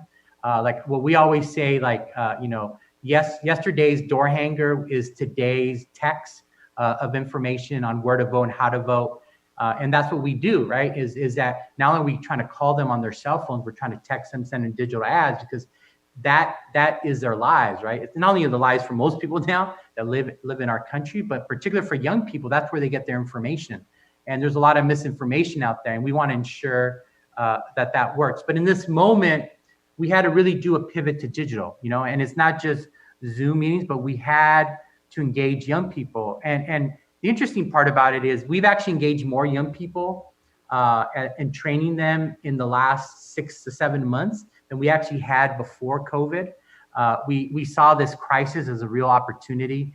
We've been doing a lot of digital events. We've engaged, close to 10,000 young people. Our social media following has increased, 300-fold. And part of that was really using that technology towards our advantage, right? We always saw it as like a supplemental piece to our phone banking and our door-to-door work or our network work with community colleges, universities, and high schools. But now it became the primary focus because people weren't part of those institutions anymore in the traditional way.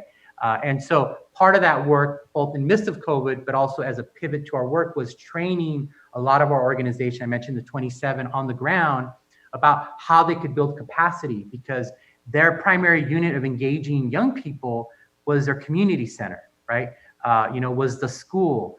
And now those institutions were closed, and they had to figure out new ways of engaging folks. So we had to create kind of digital communities to do this work. And those digital communities did not just happen in Zoom.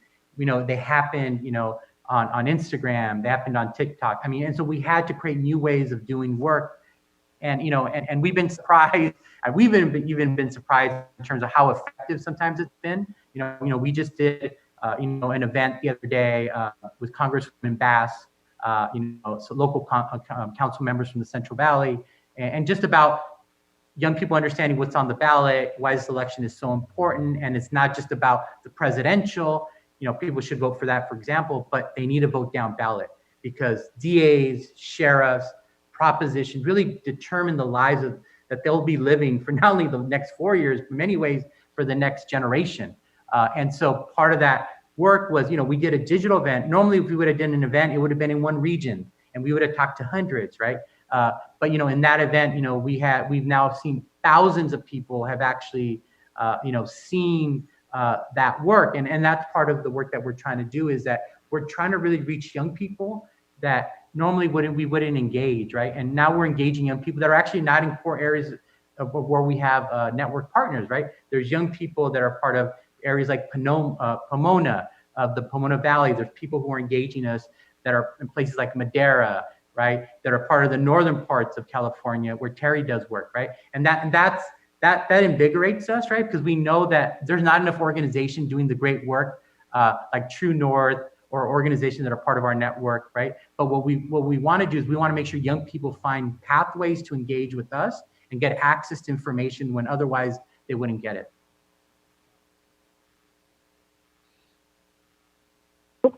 Great, thank you so much. Terry, what have you learned from your stakeholders and particularly in the time of COVID? Anecdotally, and to follow what Luis was saying, that we have 3 primary groups in our region that we're trying to build a culture of voting and engagement with. the young voter, 18 to 26, Native American voters and Latinx voters. Partly what we've seen is that, particularly with friends and family and trying to encourage and influence people that already know and respect us, there has, I think, because of the vitriol and the acrimony that divides our country at the moment, there is a lot of engaged interest, and people, all of us on this call are not the normal people. Most of us probably are interested and excited and glad to be able to talk politics a lot of the day. The majority of Americans are not, from the research I've read. And that includes in the region that I work in. But to my amazement, there has been a lot of early voting by Native Americans. The last link that we're trying to close this weekend is that there, much to my amazement, that there were people who filled out their ballot at the very first day that they could fill it out, but haven't dropped it in the box yet, haven't mailed it, haven't made that last connection.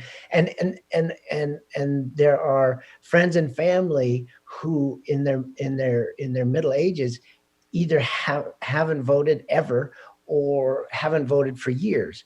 And so you combine middle-aged voters who have been disaffected. You have young people who are not voting, but they are interested and passionate and want to talk about it. So now we're trying to do all we can to close that link.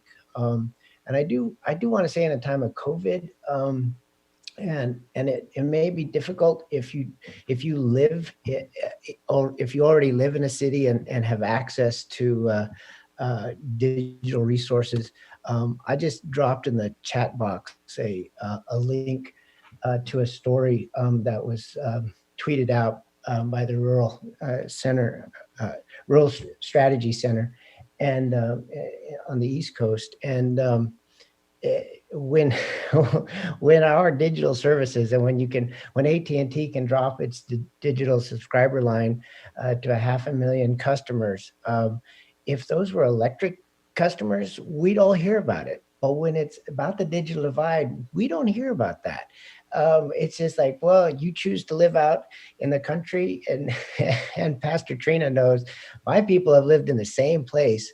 Literally, I don't like to brag, but it's been over 10,000 years since the Kaduk people and the Kaduk tribe have lived on that same piece of land, which is now called California. My children and grandchildren and future great-grandchildren are going to be coming from that place. Trying to figure out how to do a better job of supporting all our people. Yes, in time of COVID, let's be smart. Let's keep our social distance. Let's wear our masks. Let's figure that stuff out. But having access to digital tools and transportation systems are key to being able to survive now and in the future. And even in our planning call, my internet worked great until our planning call at 4 p.m. last Friday, and it took me 10 minutes to get online. And that's that. And I feel lucky. I feel good about that. We've had improvements in our system, but we have a patchwork and a network throughout this state and throughout this country that we are woefully not addressing the needs of rural people. Doesn't matter what color or religion you are. We're in the 1930s when it comes to our digital resources. So when you ask Angela about in time of COVID, when all of us and they can track our digital usage throughout the country, when all of us are trying to be on Zoom calls and go to school and do a million things at once, rural people are that much farther behind in trying to figure that out. I just want to bring that to your attention. Great, thank you. Very important points and perspectives. Appreciate it. Anna, what have you learned from your stakeholders, and how has COVID impacted some of your learning around, challenges and opportunities? Oh, I think you're on mute. Thank you. If it's okay with the commission, I'd like to just go ahead and show you guys very quickly a PowerPoint to kind of keep me on track with what we're doing, and let me know if you all can see this. Certainly. Oh, wonderful. So you know, to what Terry and Luis were saying. I don't think we can see the presentation. Oh. I'm not sure. Okay, I shared it, but I mean, let's see what's going on. We may need approval from our Zoom manager, Christian. You should be allowed to share. Okay. I have If there, screen, let's see here. Here you go. Can you see that? Nope. Oh. Now? Holding? I think so. I think this is going to work. Yes. Okay, sorry about that. So I mentioned this earlier about why voting is so important and its impact in healthcare. But I wanted to also quickly just talk about when we discuss how do we engage, a couple of things that we've learned through this process. You have to tell them once, tell them again, keep telling them, tell them one more time, and keep going. Because as my colleagues mentioned, our people's time is very precious. They have a lot that we're competing with. They have to figure out if they have to line up at the food bank. They have to figure out if they're going to make it to a certain shift. They have to figure out, most importantly, who's going to be home with the kids for distance learning and take care of them all day long. So that's a lot to have to encounter because of COVID. They were already struggling even before COVID. All COVID did was just make it even more difficult to provide any kind of life for the families we serve. So with that in mind, what we did before COVID hit was basically everyone that we have worked with has the use of a smartphone. This is everyone's lifeline. This is how they're able to communicate to family back in their home countries, to one another, to their children. So what we did was try to make everything very easy for people to read, not just technology-wise as it appeared on the mobile device, but also in terms of language and language proficiency, making sure that we were using the right language when it came to talking. As I mentioned, they're very bombarded with so many other pressures. This is the last thing on their mind. So we wanted to make sure that we met them where they were with that. So before COVID happened, people were in our clinic. We average about 500,000 visits a year. So while they were waiting for their visits to get seen in the waiting rooms, we had PSAs running, actually multilingual, not just English and Spanish, but we also had them in different languages like Tagalog, Arabic. For our staff, we have close to 2,000 staff members, and that's actually a key demographic that we should all invest in, because even staff can become not just overwhelmed, but also apathetic. Before COVID, we had ICE raids going on in our community. We had Border Patrol setting up in very key spots. We had some intimidation going on.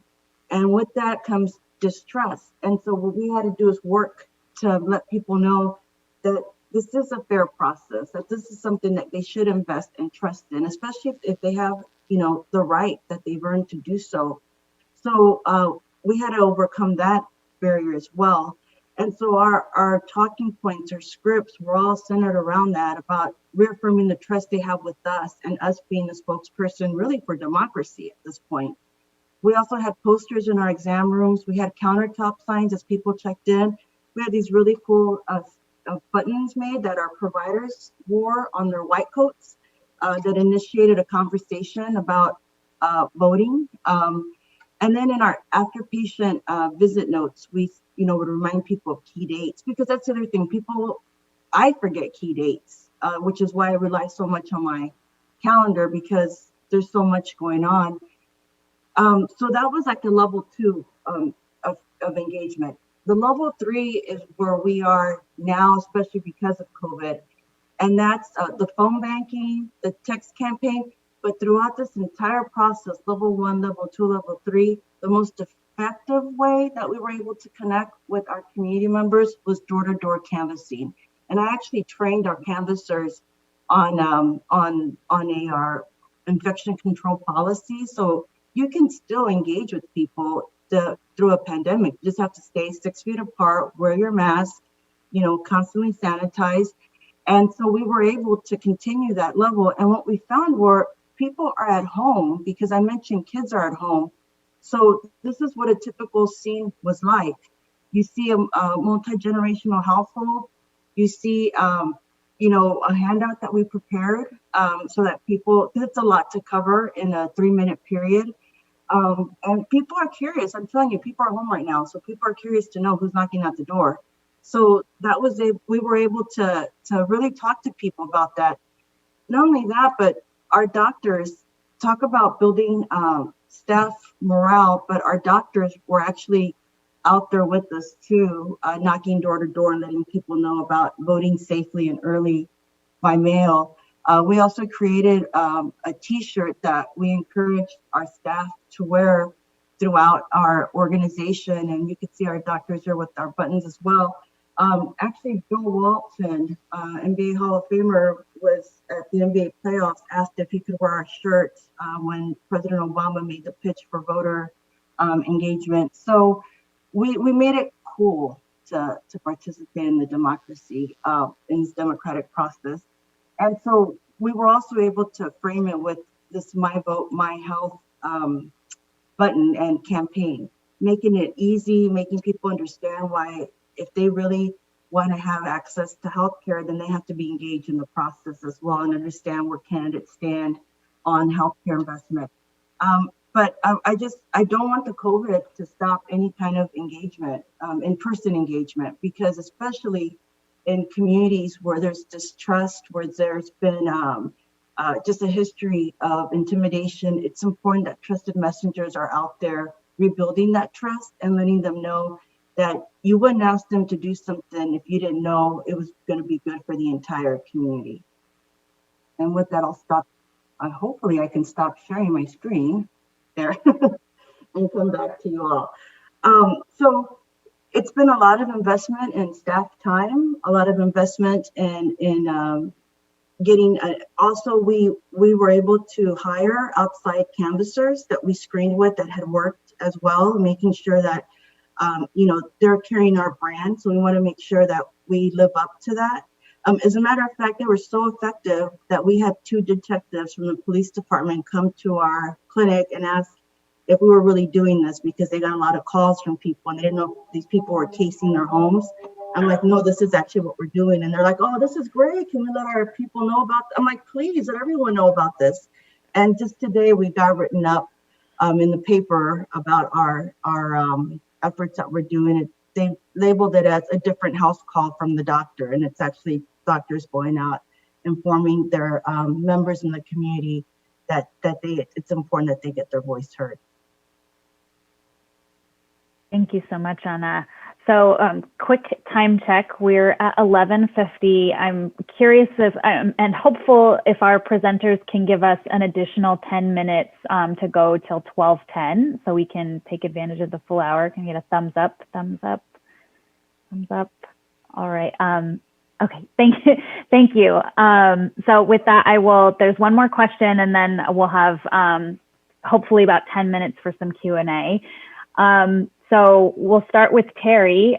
What do you think other grassroots groups like yours may need to engage their stakeholders in redistricting? So if you could be really specific in terms of the resources, the collateral, et cetera, that would really help our commission.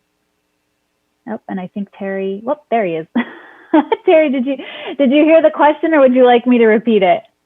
I would like to blame AT&T or Zoom or someone, but I hit the wrong button after I agreed. And no, I didn't hear the question. Please try it.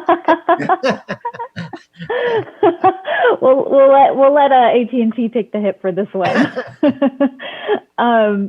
So what do you think grassroots groups like yours, like True North, need to engage their stakeholders in redistricting? So if you could be really specific, both in terms of the financial resources, the collateral, the support, the capacity building, what would your group and groups like yours need from, to do this work for redistricting? That's a great question. And I think it builds on the integrated voter engagement work of the past 18 months, is that which also included outreach for the United States Census. And we had a very active intertribal work group helping to not only talk about getting people engaged and involved, and we had some raucous census parties where we had free food and swag and rock and roll music if you just come and get ready to pledge to fill out your census form and get ready for the 2020 election. And so I would think that that same energy would need to be brought to the process, the importance of it now and beyond the next 10 years. But again, it's trying to create an engaged California civic community and to remind people, particularly those people who have not particularly felt a part of the system, or that their vote counted, or their voice counted, or that their census counted. And so at least for us, I could see in Northern California the need to continue to build on top of that energy and to extend it and to come up with even more creative ideas. We're reaching out to young people, and Luis mentioned it earlier. We have 4 interns and 2 part-time college graduates or college students. Not only helping with voter engagement and registration, but also we're trying to tap their energy and interest and point of view with regards to social media and technology, and how do we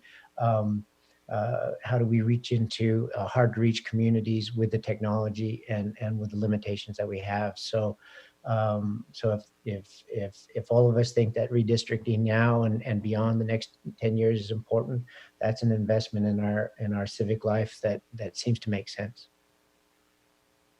Great, thank you. Luis, would you mind letting us know what you think grassroots groups like yours need to engage in redistricting? Yeah, and one thing I wanted to allude to a point that I said earlier, right? So, California has become, if not the most diverse state in the country, right? And over the last 20 to 25 years. And, but one thing that we've learned is, just the same way I was a first generation college student, a lot of these young people who will make up the vast diversity of the first voting populace in their families, right? They're first generation voters. And so part of it is like, there hasn't been an embedded culture, because even if you think about, especially Black, Brown, and Indigenous communities, our ability to vote in this country is only 50 years in the making, right? Like, yes, we've been part of this country for generations, but we couldn't legally vote because of poll taxes, because of, civil rights and, or lack of civil rights. And so part of it is that we're dealing with both, we have family members that they couldn't vote in this country. And we have this whole generation of young people who are first gen voters. So that's one piece. So for us, one piece is peer-to-peer work, and that's why training young people to be their own peers, and you match that with using culture work, because we always say politics only really matters in November every 4 years. After that, people really don't pay attention because, presidents become rock stars in a way, right? But after that, everything else doesn't matter, right? But culture is something young people live in, and what we realize is young people do stuff collectively. And if we activate young people, then they actually will activate their families. So for example, we do a lot of work. I mentioned we opened up offices in the Central Valley, 3 or 4 years ago, but we also do work in other regions and put excerpts, right? In communities that now are majority communities of color that, have kind of transitioned, right? And one of them was like the 605 corridor, which is down here in LA County. And one of the things we did is we increased the highest numbers around census. I think redistricting is going to be very similar to like census, because voting, even though, we organize and document communities, other folks engage their families to vote, redistricting is kind of like census. Anyone could fill out census, anyone could participate in the redistricting process, right? And you could attend meetings because, redistricting is based on who lives there, not who has voting power and who's eligible to vote. And so I think part of the process, what we did on census is we had young people, because I think in my own experience, I was the first one to vote. Me and my brother and sister were the first one to vote in our family. And then we got our parents eventually to become naturalized citizens and vote. And still to this day, even when I was a little kid, I would help them navigate everything from DMV to everything. And part of it is that we did this whole process. We organized young people to engage their families. And we had some of the biggest increases in filling out census along that 605 corridor, all the way up to the 710 corridor. And part of that is how do we engage young people in this process? We're in this moment where there's a transition, right? We can't really depend on older folks, for example, to be poll workers in the same way, right? So like never before, we're gonna have a younger base of folks who are actually working as poll workers, like never before across the state. We actually worked a lot on that with registrars from Merced down to Los Angeles County and OC to identify and activate young people to become poll workers, work on poll days, work in these new polling centers and voting centers, right? So I think there's an opportunity like never before to kind of take that same energy that's been in the streets, that has now been engaged around census and this election, and really turning it into, because what young people don't understand, and this is part of like why the census work was kind of critical, is when they understood like, wow, that's going to determine the next 10 years. We got to take that same energy. Redistricting is going to determine the next 10 years, who represents you. And the biggest challenge for me, and I'm kind of part of this lived experience. I was born and raised in Boyle Heights. My brother and sister primarily lived there. I transitioned into exurbs that were not set up to accept me, right? When Latino communities left places like Boyle Heights and went into places like Pico Rivera or Whittier or Commerce, those communities were changing every day. And that's what our families are going through now. There's an exodus that's been happening to the Inland Empire, to places like Stockton, places like, eastern parts of the state, because people can't afford to live there and they're moving eastward. And part of it is redistricting is so critical for how they get represented in these future communities that they're going to be living in for the next 10 to 20 years, because they no longer can afford to live in places like Los Angeles or San Diego or the Bay Area, right? And I think this redistricting probably is so critical because a lot of these folks are, in many ways, they're migrants to these communities, right? And so we've been working with these organizations. That's why we opened up offices in those places, in those regions, because we want to make sure that they become part of the political process, to make sure that they have representation that really meets the needs of the rich diversity of those regions in the state. And that's part of the work that we have to think about, is like, how do we work with more grassroots organizations that are working there? A lot of them are new or much more fledgling. Our ability to move dollars for them to do civic engagement work on census to elections work, sometimes was a third of their budget sometimes, right?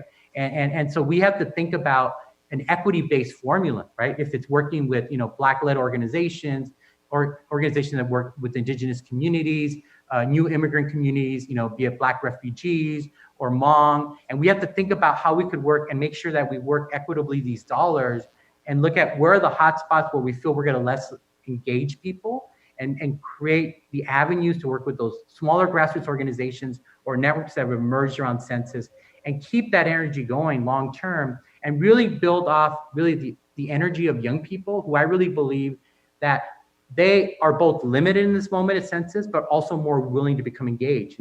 They'll do the door knocking, they'll make the calls, they'll be, they're more willing, because, a lot of our elders, are isolated in this moment and can't do, because, they're COVID conscious. It's hard in this moment. And we know that COVID is not going to go away in the next time, right? So this engagement process around redistricting is probably going to match the COVID curve, right? We don't know. And so we have to prepare moving forward around what the role of young people should play, and not only redistricting, but really kind of the net around civic engagement for the next, 2 to 3 years.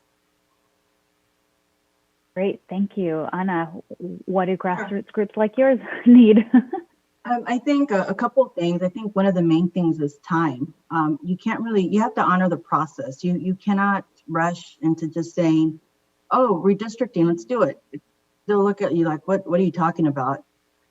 And, honor time, and then honor the fatigue. Everyone is, I don't know how many ads you guys have seen or heard, but it's a lot. Like I can relay them in my sleep.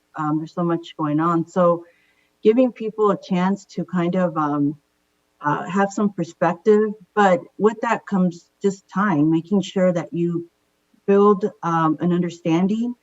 And I know, I think it's great. I see a lot of activism. I love it. I'm a Gen Xer, but my daughter is a Gen Zer, and she's all about TikTok, and she's awesome. Like, she gets it. AOC is like her rock star. And she's active, but and I honor that.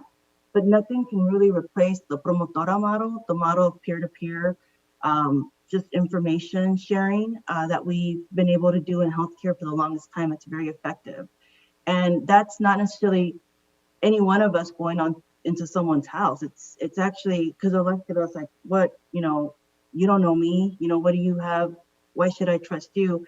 It's really getting people from the community, hiring from the community, being that economic engine as well, preparing them and explain to them, get their buy-in, and then they in turn will go and meet people where they are in terms of level of trust, level of understanding, level of initiation and of doing something with that information. And that goes also for where you guys hold public forums, making sure that they're in places that are easy to access, providing food for people at these events once COVID is done. But before then, if you can't do any large public gathering, going into people's homes, but doing it in a socially distanced manner, making sure that you're in their, outside, able to work with them like that, because nothing can take the place of a human connection, especially in densely populated areas. But it's going to be a learning curve for many people. It took us a while to explain why it was important for census participation to take place. And it was great once you got to see people understand what was at stake. And we were actually considered in our areas a hard account. We do have hard account populations, but we had a lower response rate 10 years ago. And this year, before it was even completed, we were already surpassing what we did last time. So we know that we're not just making this up. We learn, we evolve, and we incorporate new technologies and new tools. But nothing can take the place really of a promotora model where peer-to-peer is important. And it's a great investment in the community for the people who, may be at home right now because they have children at home. And then also just making sure that you work with trusted nonprofits that have, built their base for the longest time. In other communities, people will rely on a church to get their information. Although that does happen in Latino community, most Latinos actually get their information from the nonprofits that they rely on for food distribution, that they rely on for healthcare, that they rely on for educational assistance and outreach. And we have found at school districts as well. So we have found really great partnerships in those partners and able to outreach to people more effectively. So there's no sense in kind of recreating the wheel. I think it's more of integration and nonprofit partner leveraging. Great. Thank you so much to our panelists. So we have about 6 minutes. If folks have immediate questions. And I'm happy to facilitate this part, Chair, if that's all right. Commissioner Yee. Yes, thank you to our presenters for your work and for your time today. So accessing healthcare, get out the vote, get counted for the census, have their challenges, but they seem like relatively easy sells compared to redistricting. So any particular advice on how to get people interested in something, that happens once every 10 years and is pretty abstract? I think that's a great question, Russell. And I have to be inspired again by the younger generation. My daughter is the land management director with a degree in GPS. And she took on the census challenge because she calls herself a data queen. And yes, redistricting is over here, but the census is also pretty close by it in terms of geekiness and how does this really matter and what do I really want to do with it and can do with it. And that group of young Native Americans made it fun for the entire community in terms of their regional party making, in terms of their brainstorming about ways to bring people into the process that had never been in the process before. And it was still an uphill battle. I'm not saying that we increased about threefold from what the majority of Californians engage in the census, and the numbers for Native Americans were startlingly low. And just to get to 30% was an achievement for us, a heavy lift but I attribute it to all those young people coming up with new ideas about how to reach in, not only to the young people in the community, but elders in the community and non-Indians as well. Just being very inclusive. So I just encourage you to try to figure out fun and how to translate fun into making your vote count, making your future count. I mean, one thing I want to add. So, Power California is, it's a fairly new group. We kind of emerged in 2018, but it actually grew out of a statewide campaign we did previous to this, which was around the statewide evaluation process for schools, right? So very wonky, very boring, right? So how do you engage young people on that, right? So the thing is, we don't want to engage people on understanding the mechanics of redistricting. What we want them to understand is this is what will happen if they don't, right?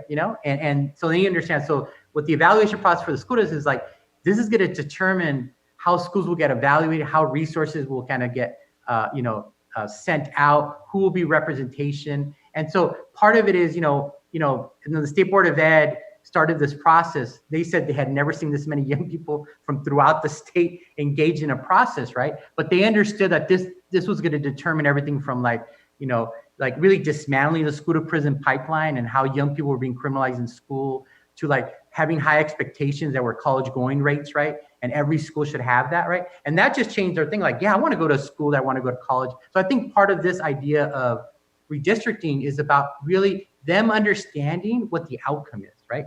Not just the mechanics. I think there's going to be a set of young people and policy folks that will always understand and will be good in that arena. And we always have those, right? But really the folks who get mobilized and engaged and energized is that this really is about fundamentally shifting, how they participate in the state. And that's really what it's about, right? I think, for me, civic engagement is not just about the mechanics or that one vote that happens at a school board or at redistrict. It's really about fundamentally shifting that, are you going to be a part of the state?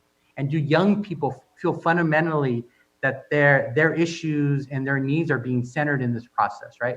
And that's true for immigrant communities, refugee communities, Black, Indigenous communities, that we need to make sure that we popularize it, right? And this is where the when I spoke to the promotora model, which is a peer-to-peer model, which is essentially the model that I use with young people, right? Because I used to run an intergenerational organization in East LA that worked with young people and families, right? And part of that is that the peer-to-peer model is so critical. And if you engage and popularize it with a set of, quote unquote, organic leaders in these respective communities, it will spread like wildfire, right? And they'll understand that this is not just about this one commission that really doesn't have any impact in their lives, but it's really clearly, fundamentally has an opportunity to shift how we see and how we see representation, how we see the key issues that impact their lives on a daily basis.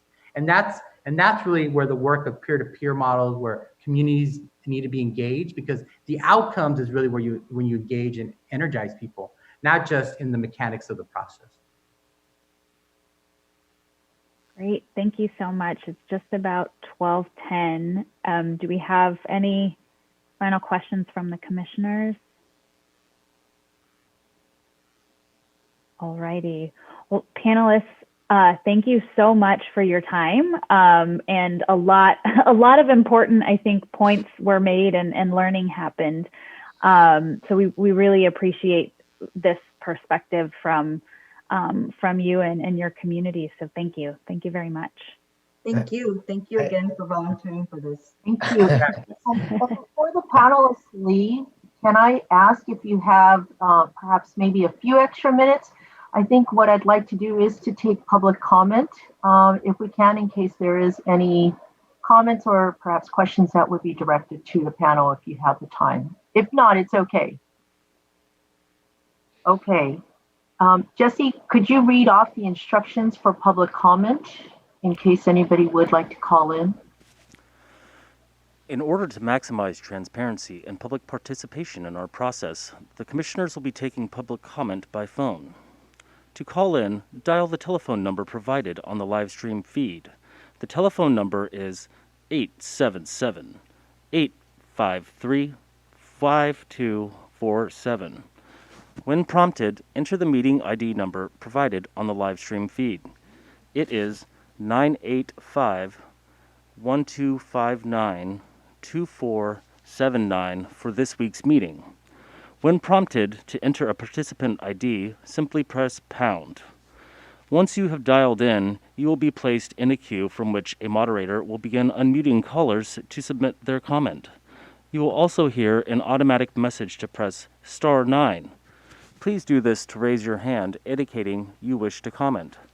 When it is your turn to speak, the moderator will unmute you, and you will hear an automatic message that says, "The host would like you to talk," and press *6 to speak. Please make sure to mute your computer or live stream audio to prevent any feedback or distortion during your call. Once you are waiting in the queue, be alert for when it is your turn to speak, and again, please turn down the live stream volume. These instructions are also located on the website. The Commission is taking general public comment at this time.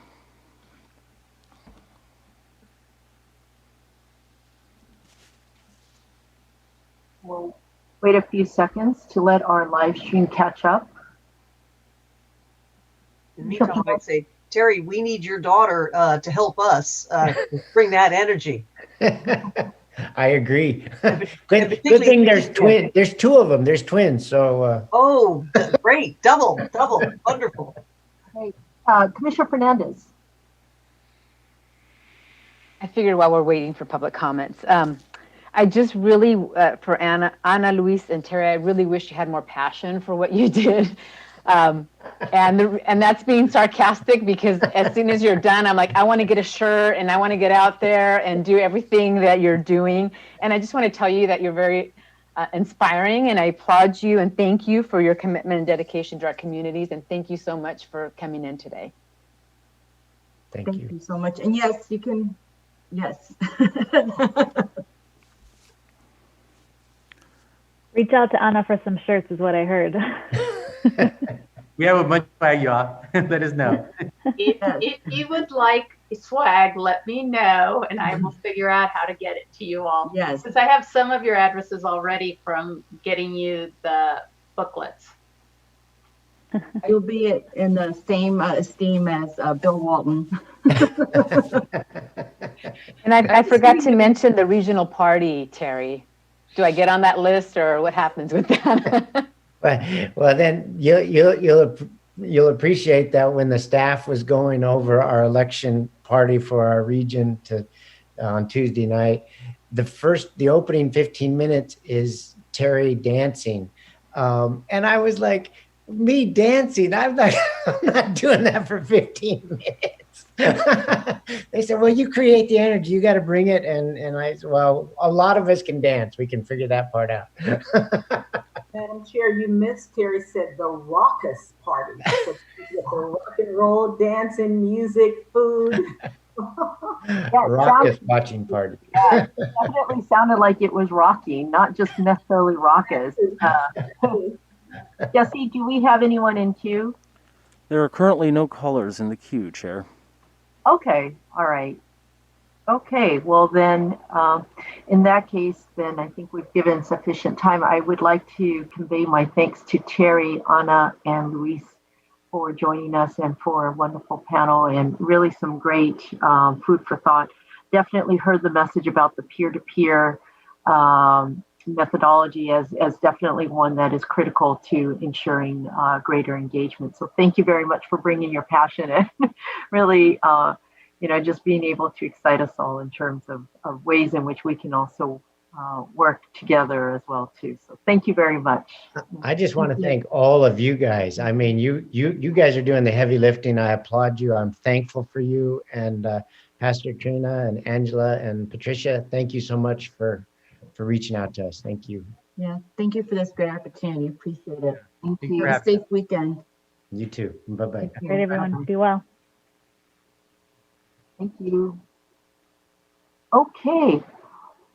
Commissioner Vasquez and Commissioner Sinai, thank you for bringing together that really interesting panel and just really great to hear from just, like you said, really the grassroots level, which is very different from the previous panel, which was much more grass tops. And so just hearing what they speak about versus what the others spoke about, you could see the very big difference.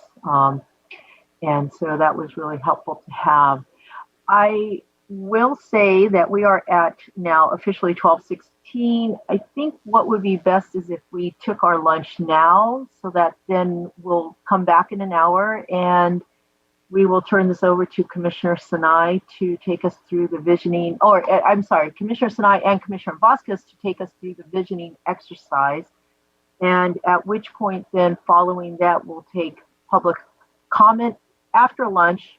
We'll do the visioning exercise, and then we'll take one more last round of public comment before we end for this time. Marion? I can't hear you. I've sent the draft letter to the affected co-chairs. I could, if you give me your feedback, then I could send it to the whole commission to discuss after lunch.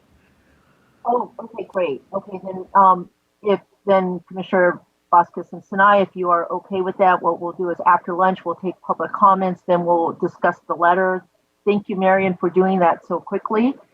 And then what we'll do is then we'll turn it over to Commissioner Vasquez and Sinai for the visioning exercise, and then we'll wrap up for the day, perhaps a little bit early, perhaps. All right. Thank you very much. We'll see you all back at 1:17 p.m. Thank you. All right. Good afternoon. Welcome back, everybody. I hope everybody had a nice lunch. I would like to take public comment before we finish up with our last agenda item today, which is the vision exercise that will be led by Commissioner Sinai and Commissioner Vasquez. So Jesse, can I ask you to please read the instructions for public comment?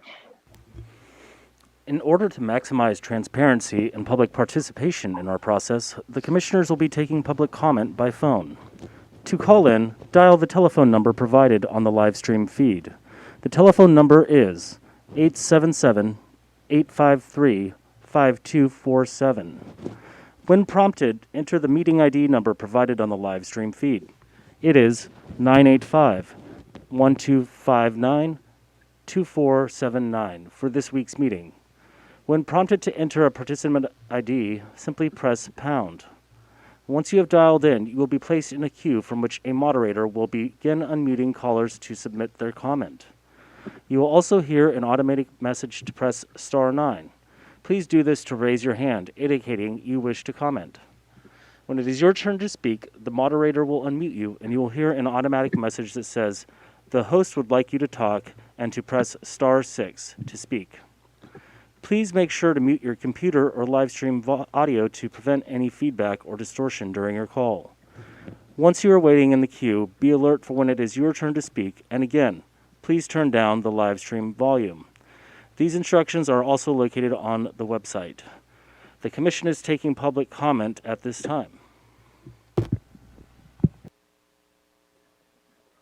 Thank you, Jesse. We'll wait a few seconds for the live stream to catch up.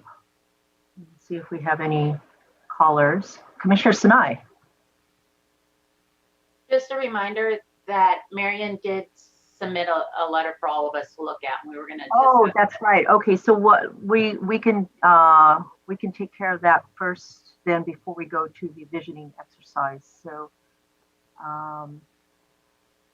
while we wait for any potential callers to queue up, I noticed that, yes, Marion did send us a new draft of the letter to the Attorney General, and I just want to make sure, did everybody receive it? And thank you to those who provided edits. Let me just check with Jesse. Anyone in queue? There are currently no callers in the queue, Chair. Okay.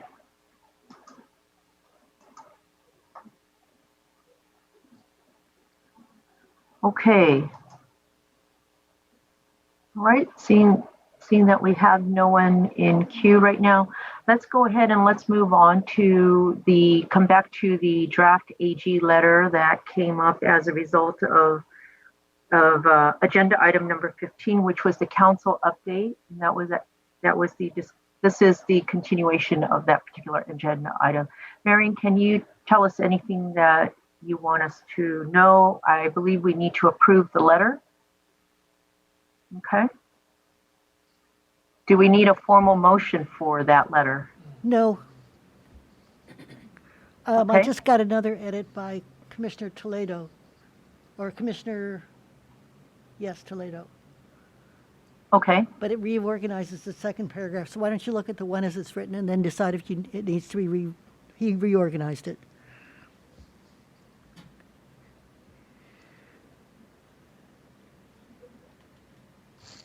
Okay, Commissioner Fernandez? I'm sorry, did you say a new one was sent? One was sent about 10 minutes ago. And you've only sent one? Wait. I have only sent one to everybody. Oh, okay. So that's the one we're looking at right now. Yeah. Okay. It looks fine. The only thing, in your closing, you say your staff already has the contact information for our counsel. I would soften it maybe. I don't know. It just, to me, it sounds, hey, they already have our information, contact us. I would probably just say, you know, if you wish to discuss it, please contact Marion Johnson at blah, blah, blah. Well, I wasn't I don't know, maybe I'm being a little too sensitive about it. I thought about putting in one of your phone numbers, but I didn't know if you wanted that or not. No, you're fine. I just don't like how it says your staff already has the contact information for our counsel. I just think, I think I would be on the defensive about it. Okay, just say our counsel, Marion Johnson, may be reached at. Would that be acceptable? Commissioner Kennedy? Commissioner Kennedy? We've discussed in other contexts how we characterize the commission, and I thought we had come up with something other than bipartisan because we don't want to exclude our no party preference colleagues. My memory was that we didn't have a better word than bipartisan, but if someone remembers a better word.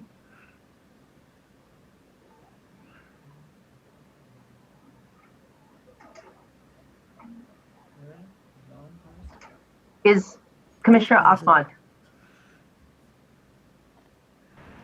I think we did have that conversation, but I think we all agreed that bipartisan is fine.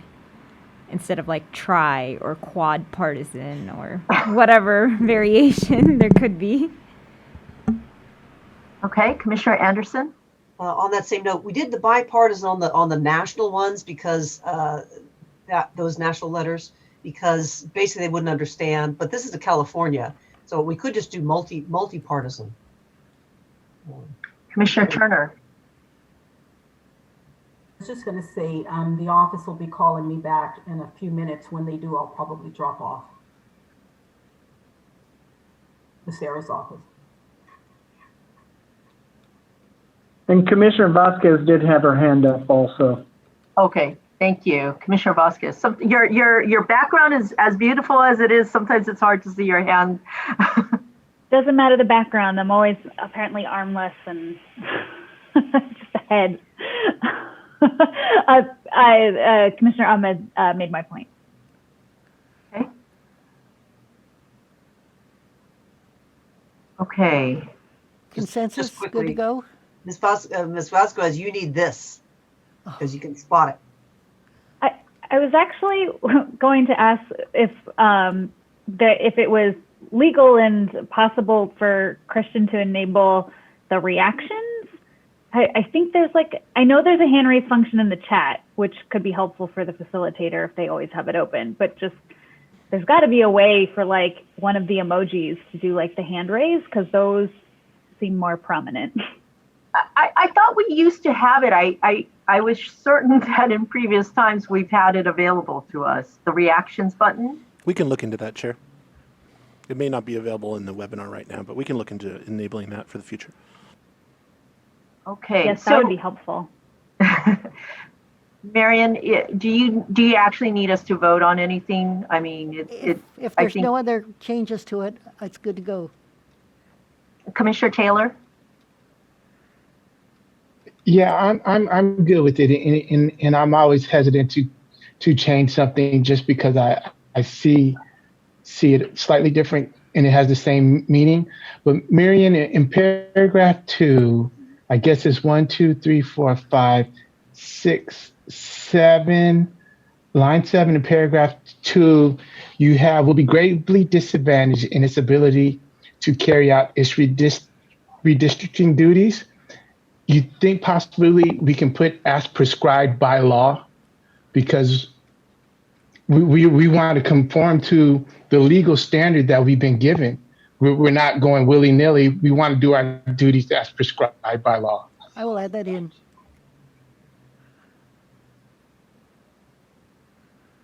Okay. Commissioner Anderson. Commissioner Anderson?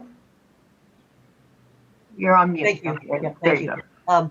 I would like to, I'm sure what Commissioner Toledo has probably done is actually very good, and I'm sure you're going to consider that. It would have been better if we just all edited it in the Google Share so we could really see what was going on. I think that would, next time if we have to do something like this. However, I would just say one grammatical thing in the very first sentence in the amicus brief, that we understand your office is preparing to submit, because otherwise at the brief we understand, it seems like the brief that you're talking about, that so it should be the brief that we understand your office. So please add that. So noted. Any other corrections?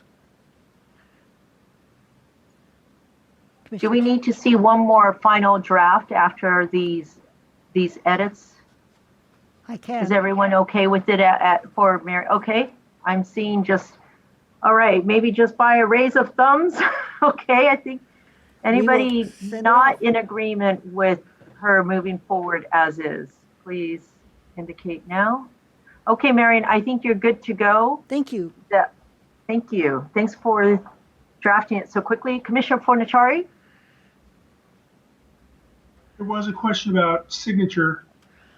I mean, my suggestion was that we could delegate to Commissioner Ahmed to sign on our behalf since she's there.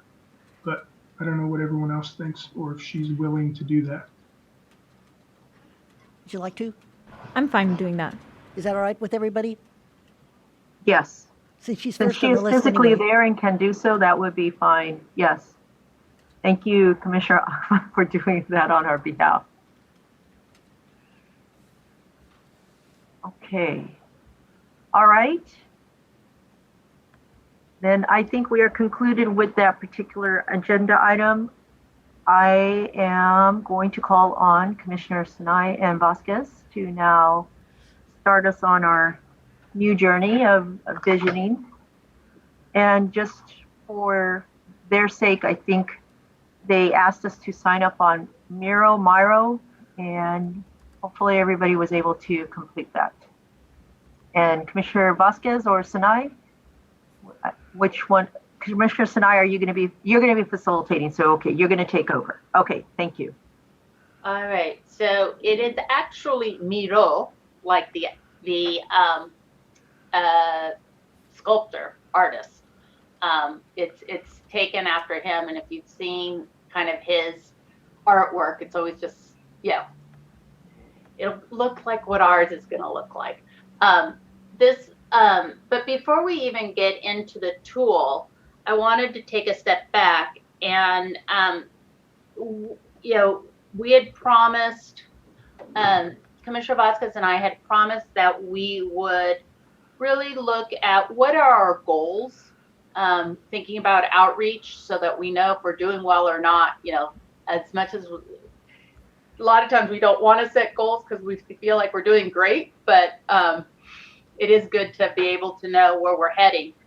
And so the handout, we had put the 3 goals. We came up with 3 goals that we thought would be kind of reflective of the work that we're doing. And I don't want to put up the tool yet because I can see you guys all playing on it on my other screen. But because I don't want to distract us from actually thinking through this piece. Originally, when Commissioner Vasquez and I were looking at, okay, the first goal obviously will be how many people can we reach? And we're like, well, the number doesn't really help us because we might just say, let's reach 10,000 people and we reach all 10,000 in LA. And that's not what we wanted. That's why we're purposely pushing ourselves out into regions and then pushing ourselves even further out there. And so then we're like, okay, what percentage of the region's population? And Commissioner Vasquez and I are very ambitious. And we had been like, hey, should it be 5 or should it be 10? You know, and then we started asking around. You know, then we're like, well, let's ask people who are actual professionals in, you know, because even if you do a campaign, if you're running for office or something, you're looking between 5 and 10. So that was kind of where we were coming from. And everyone kept saying, well, I don't know. What do you know, everyone always says, what are you talking about? When it comes to numbers, if you're doing it via email. But finally, I think Karen over at the statewide database gave us the best response. Commissioner Vasquez, do you agree? So I will forward her email so that everyone can see it. But basically what she said is in 2011, the CRC had 2,700 speakers and 22,000 written submissions or 25,000 engagements. If that's how you're measuring it, that would be approximately 0.07% of the population. So that was our first, like, oh, we were way over. That was our first reality check. So it was 0.07 of the population. With more time, additional funds, a potential goal could be to increase that at least by 0.1% or 40,000 total. So you could aim for at least 1 in every 1,000 persons. So one per 1,000.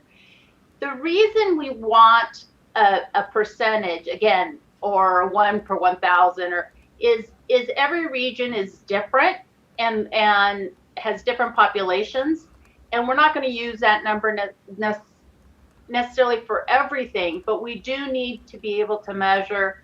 You know, we may reach 10,000 people in the very northern region number 1, and that's awesome. But if you reach 10,000 in the San Diego Imperial region number 10, that might be low. And so we're just, well, actually reaching 10,000 in any of them is going to be great. So wrong number. So I just wanted to put that out there and then allow you all, as you were thinking about what the number could be, because we did put X percentage, if anybody had come up with anything else or another way to kind of measure our outreach and engagement. And we're putting it together, kind of outreach and engagement right now, but maybe we should do it just like Karen did. How many people either public comments or submitted maps? So that's with the COI tool, with video, with everything we're going to use once we're going. And this is from when we leave public. I know we haven't done this yet. Okay, Commissioner Vasquez, you look like you really want to talk. Oh, okay. I'm like, this is one thing when I facilitate, I watch everybody's hands go up and stuff. So it's, so let's just come up with a number and then we can keep finessing it, and quit laughing at me, Commissioner Ford. Yes, Commissioner Anderson. I have a question. Okay, there's one thing about touch and how many, we've gotten X, Y, 27 speakers, 25,000 pieces of paper, but that doesn't necessarily reflect how many people and hence what percentage of population you've reached. Because, someone might draw, here's my COI, but that's one person, one contact, but they might represent 20,000 people. So what are we talking here? Are we talking about ultimately just how many contacts we want to make, or how many people that are being represented and what percentage? So I'm not, they're two different, completely different percentages. Let me go to Commissioner Vasquez. Yeah, I think we're what we're asking for is a component of your second piece, which is we want to get specific in terms of quantifying in some way the amount of activation and engagement, right? Like you have to do something in order to participate in this process, even if we could decide that one of the ways to meet the metric is like if you tweet at us, right? If you tweet your map to us, that's a hit. And so we want, the proposal potentially could be 1 in every 1,000 people to do something like that. Tweet at us, submit a map, send a video, what have you. So we're not looking right now for, it's too big of a concept to say this one person represents all 20,000 people. Yeah. That's what we're doing right now, is trying to figure out what number do we feel is representative of meaningful engagement, given what sort of Karen has set us up for in terms of what the likelihood is. So her recommendation, and so therefore our recommendation, is 1 in 1,000. But we wanted to give, again, you folks an opportunity to discuss whether that seems reasonable. And then once we have the number, I feel like we could sort of back into, well, what's going to count? What do we think is meaningful engagement? And then backwards mapping from that is, I think, more on our communications people and our deputy executive director of like, okay, what are the pieces we need to put in place to get people to activation? So in organizing, right, you have, we sent out 10,000 flyers. Of those 10,000 flyers, we know that maybe 100 are going to come to our meeting. Of 100 people who come to our meeting, 3 are going to testify. So if we want 6 people to testify, we should theoretically plan to send out 20,000 flyers. So those are the pieces, again, we really feel like our staff should think through the mechanics. What we want is to set some very basic goals. And again, they can change as these are going to be working goals because as we start to get feedback in terms of actual engagement, we're going to go, oh, we were really, really ambitious, or, oh man, we can actually dial this up and get more folks involved. So that really, this is just an anchor to begin the planning process. Neil, you had your hand up. I'm sorry, Commissioner Fornashari. That's okay. Okay, well, you kind of answered my question, right? It's sort of, the activation rate, and so you're kind of looking at the end and mapping it backwards to what does the outreach have to look like to get us to our goal. And I would just having given it, just this few minutes of thought, I think we'd be doing pretty well if we get 40,000 pieces of input. And then I started thinking about how we manage that much input, and don't worry about that right now. I know, but I can't. That's where my mind goes. I can't help it. But it seems like a ballpark. I think reasonable. Because they're just it's a kind of a Herculean effort, I think, to get people interested and engaged in this. I just think it's just like, we just went through this census, then we voted, and now we have to do this too, and it's just so abstract and nebulous. And I want to add one thing. The reason this is so important is because if at any point there's a question about the process, we need to be able to show how much we engaged throughout the whole region. We had so that's why we don't want to say, that's why it's important the individual number of engagements versus 6 organizations sent us maps that represent 1 million, that represent the whole area. There was a few hands. I'm just go ahead and unmute yourselves, guys, because we're just enjoying ourselves. Go ahead, Alicia. Oops. And I see you. My ear just fell, but okay, I'm coming back. I'm coming back. I appreciate, and actually I like having like specific number, and I'm looking at your visioning exercise. I just want to make sure that, I mean, it's fine if we do a 40,000, that's our goal, but I also want there to be, and I think on your visioning exercise, I want it to be a goal for a region and not necessarily, I mean, I almost want to do a goal per county because we could get, theoretically 40,000 from LA, and then the whole rest of the state, is not well represented in my opinion.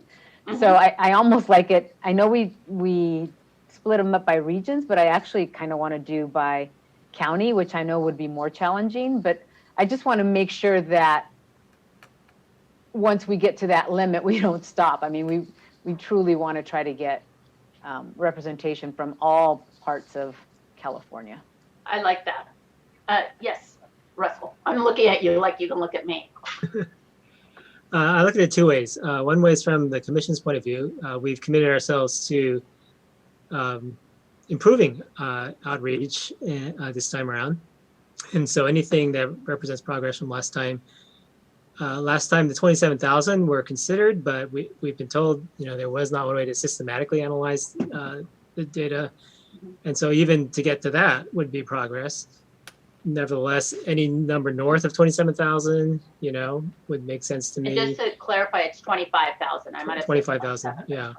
40,000 would seem ambitious, but anything that would represent, a further step in getting input. So that's from the commission point of view. From the kind of layperson point of view, I'm thinking of as a person just in the public. What? Before I became a commissioner, as I was just reading up on what the 2010 did, and what impressed me was that they went out to all the regions, that they had all those public input meetings. That's what impressed me. I think in terms of input, any number, 5 figures, just as a layperson, that would impress me. I didn't give any input in 2010, but it means something to me that I could have. And there was a meeting actually in my city, it means something to me. So that's what matters to me more than a number. Just that there is access, that there would be access. And then just from our point of view, yes, we need a number to plan towards, but I think anything that would represent progress from last time or further work, since we're committed to further work, would make sense. Commissioner Kennedy, you had your hand up? Thank you. Yes, thank you. Just basically to say, even below the county level, I mean, I live in a rural area. If you said you wanted 5,000 people from San Bernardino County and they all came from San Bernardino and Fontana and the Valley area, I wouldn't be happy. I think, 2 things. One, I think we need to focus more on the educational impact that we can have.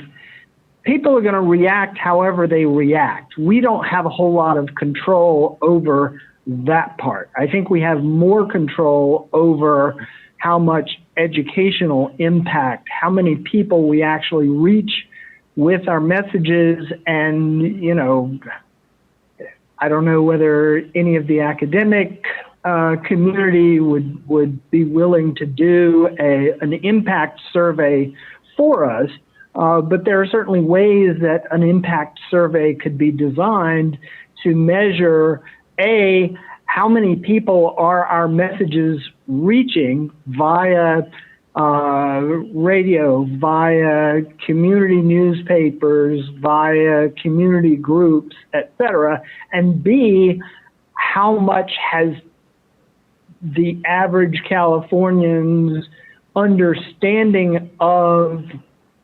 redistricting improved as a result of our educational work. And then, as I say, and that's a lot of what we're hoping to do once we have staff to kind of look at how do we measure a lot of these pieces. And one of the ideas that I keep going back to when it comes to like the COI tool, I was trying not to use an acronym, but I couldn't remember the full community of interest tool, is every time someone submits one, there's a little dot that goes on to a map on our website, on the California map. And that's kind of how the census did it, I found out later. So it is competitive because you're like, hey, and you can go in and see, like you're saying, the counties or your city or your neighborhood and see the dots. You don't know who submitted and stuff, but that way we can also see where we need to do more outreach and stuff. And that's kind of how the census managed it. Now I got all these ideas. Go ahead, Commissioner Yee. Another factor, I think there actually may be somewhat less interest in redistricting this time around than 10 years ago. The number of applicants for the commission was 25% lower, I think, than last time, and the qualified applicants was half the size of last time. So, it's not new anymore, and so maybe less interest. On the upside, the COI tool, man, that's going to be, so much easier to use and generate so much more ready access to submissions, and also technology in general. So we have those on the upside to help us with outreach. And we have a lot of new youth who are very, very engaged in the census and other things like we heard today. I'm going to stick on the positive. But we also have political exhaustion at the moment, so Commissioner Taylor, did you raise your hand? I did. So when I look at this, I think more about our ability or the quality of our outreach. So as Commissioner Kennedy might have alluded to, we can't necessarily control people's behavior, but if we're able, or we set up a mechanism to where we can reach this amount of people, and we can hope for, based on certain percentages, we can hope for a certain amount of response. And I think Commissioner Ahmed would talk about, survey responses, different rates at different periods of time. So if we have a certain quality in our outreach, we can anticipate a certain response. So we plan our quality is X to try to get to Y. That's how I see it. That was well. And I would want that to be way above. I would have a very ambitious goal above what the previous commission had, and we can synthesize the information. However, that might be a learning process for us. Yeah, I hear. Commissioner Akutagawa, I apologize. I wrote you down as your last name, and then I wrote you down as your first name with Commissioner Taylor in the middle. So. Thank you very much. I do want to support the idea of perhaps getting down to a little bit slightly more granular level, perhaps even beyond the county. Whatever data might be available, it would be great to see if that data is available, like at the county level or at the city level, perhaps using those as ways to target. I think based on what has also been said by the other commissioners, I guess what's coming to my mind is kind of this idea of just social media influencers, and kind of taking the young people idea too, is that which one of them are influencers, and are there ways that we could also activate them, because we already know that they're already activated in ways that really got more people excited in their various communities, and perhaps just in terms of just even thinking about what else is possible, maybe just also understanding just kind of like how many followers, how many what's their kind of like range of influence do they have if we activate these various young people in various communities across the state. Can we then maybe arrive at a number that is somewhat either a percentage or just kind of an exponential number of whatever their influencing kind of range is? Well, if we can agree to kind of start with the 0.1% or 1 out of 1,000 at any level, right? Because if that's the whole idea, is if you come up with something like that, it can be at any level. So we're saying no matter what part of California, whatever granular or, you know, it's going to be 1 out of 1,000. And we'll break that down. But then you just take what's the population of a city and multiply it by 0.101, and you come up with how much your goal is for that city, or the same for a county. And so that was kind of the idea of why we were saying, hey, we really want to just kind of come up with something like this. Commissioner Turner, and before you, Commissioner Turner, I did see Commissioner Toledo. One thing to consider, maybe some kind of equity measurement, just like we're doing with COVID across the state of California, where you have your targets, but then you have the equity target for, in that case, it's people of color because they're disproportionately impacted, but we could make the equity target, whether it's rural or we could have a couple others, but it's just something to consider in terms of having some equity targets. And I think Commissioner Vasquez and I both completely agree with that, and we wanted to keep it simple so that we could go into the next exercise. But I'm writing that down because that came up as I was hearing the equity target. What we have to remember, there's just so many different communities of interest, and so hopefully, if we do a good job on the outreach, we get that. Commissioner Vasquez, you wanted to follow up, and then I see you, Commissioner Turner. I'm just going over to my partner first.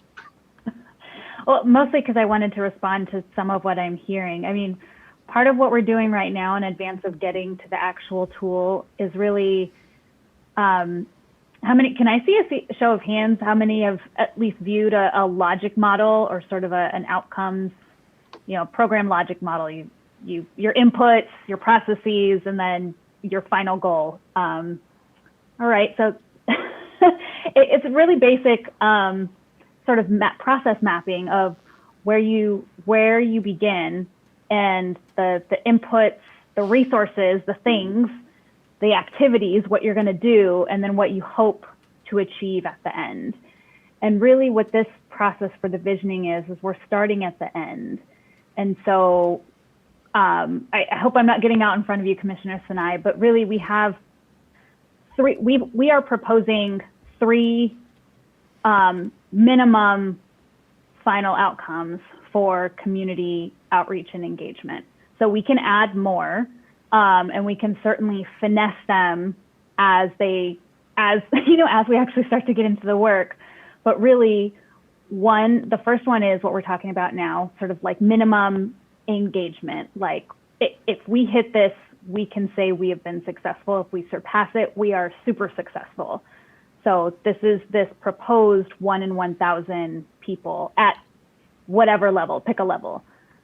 Then it's this, what Commissioner Toledo said about equity, right? So what are our considerations? So just because we get 1 in 1,000 people in any given segment of the population, we want to make sure that that segment is reflective of that community. So what are all these considerations? And so our outcome is going to be a little squishy compared to our 1 in 1,000 metric, but we're going to try to create a metric for equity. That's going to be a little squishy because identities and communities are a little squishy.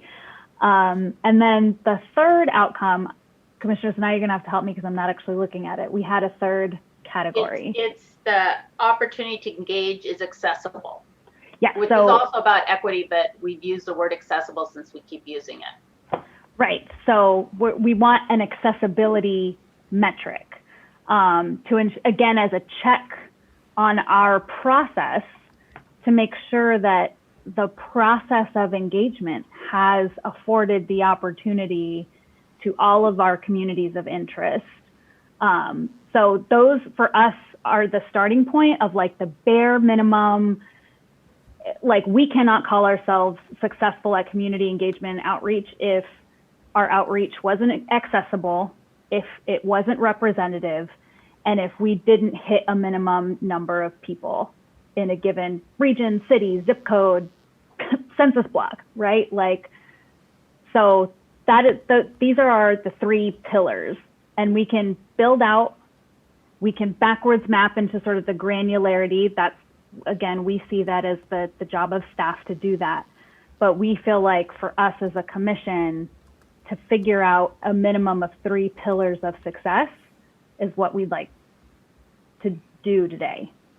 And with that, I'm going to go to Commissioner Turner. Oh, good. Thank you.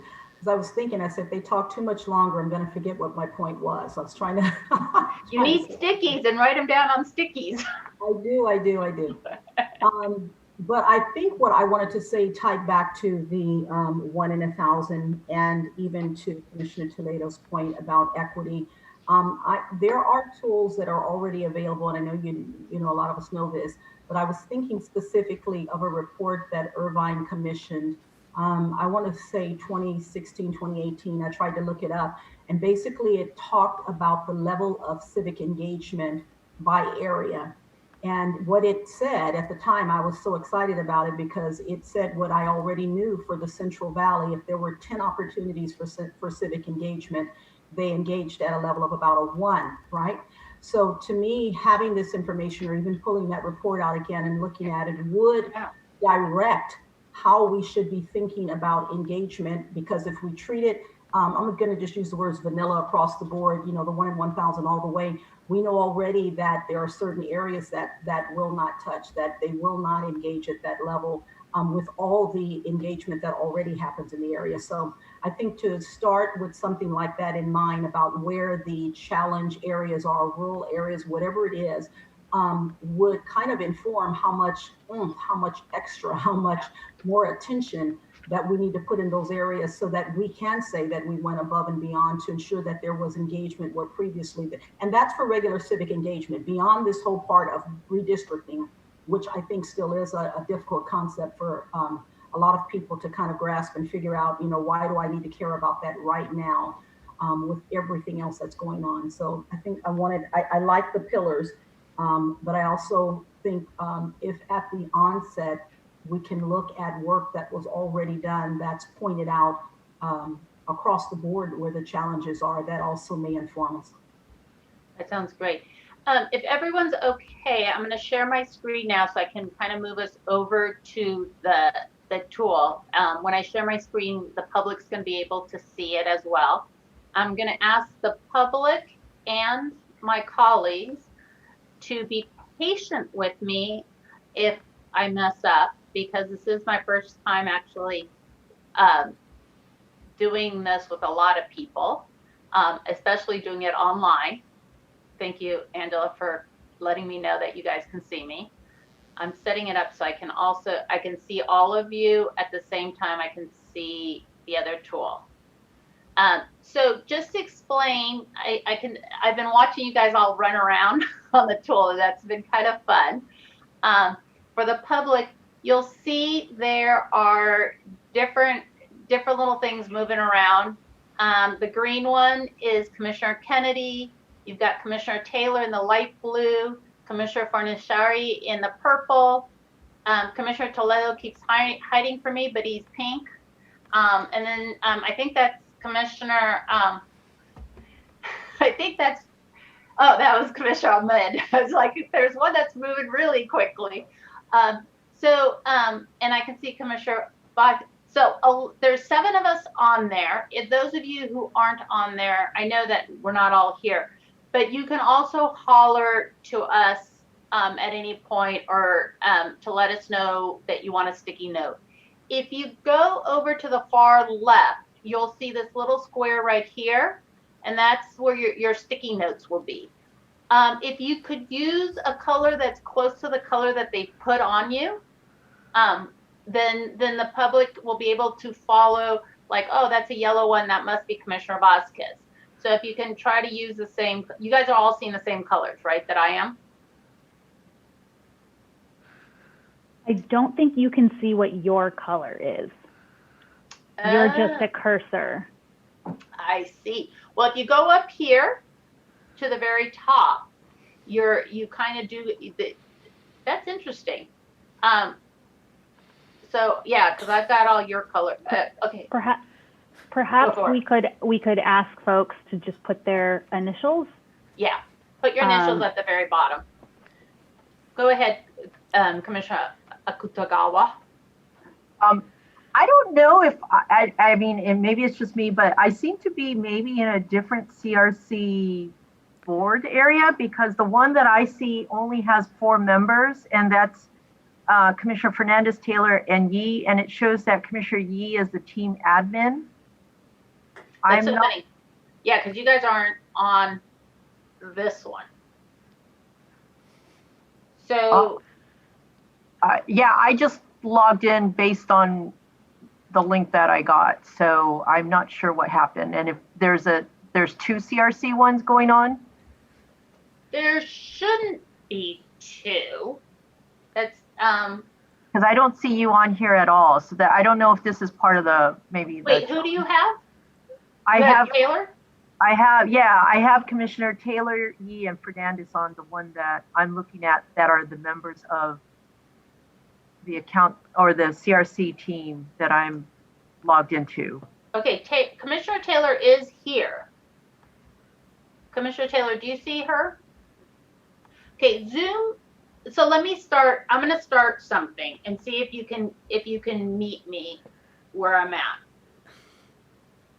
So we wanted to start kind of on what is our mission, and we don't have a concrete mission written. And what I did do was go back to what we're told by the legislation that we need to do. So the commission shall conduct an open and transparent process enabling full public consideration of and comment on the drawing of district lines. And then it goes on from there. And so that's kind of where we're anchoring all our work, is back on this statement.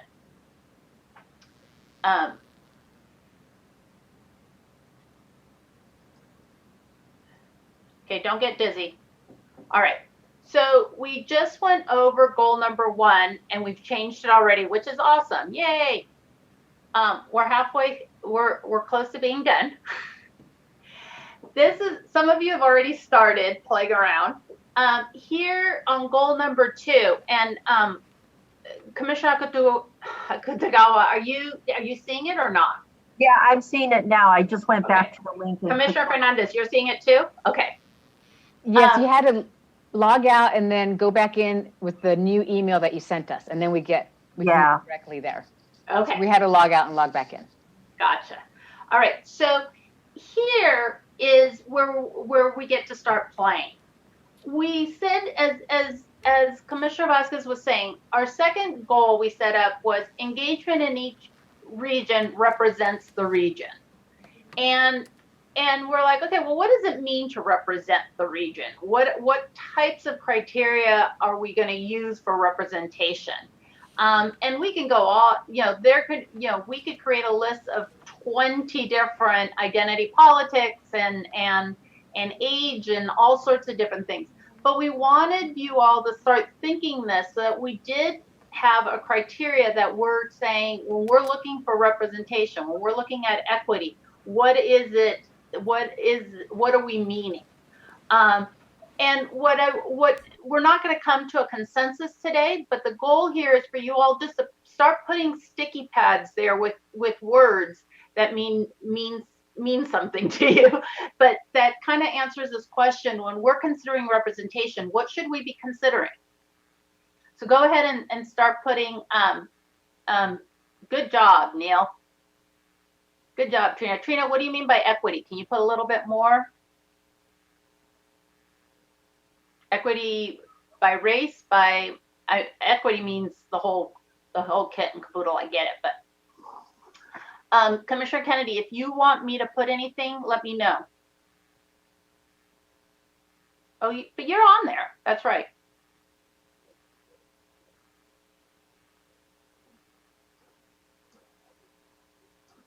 Citizen and non-citizen, good.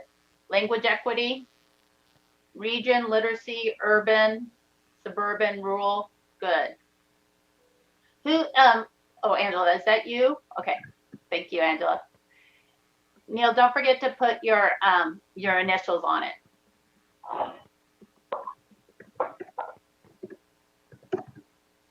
Geography, thank you, Derek. Linda, race, ethnicity, language, age, geography. Derek, when you're thinking of geography, is there anything in particular around geography? I think, and especially going off of the input that people up north don't feel represented. So we have to make certain that they're represented in this process. Yep, sounds great. Angela's playing with the emojis now. All right, Pedro, are you thinking still, or am I not seeing it? Did Pedro leave? Oh, I don't think Pedro. Oh, there you are, Pedro. Sorry, Commissioner Toledo. It's so hard for me when I'm facilitating to use.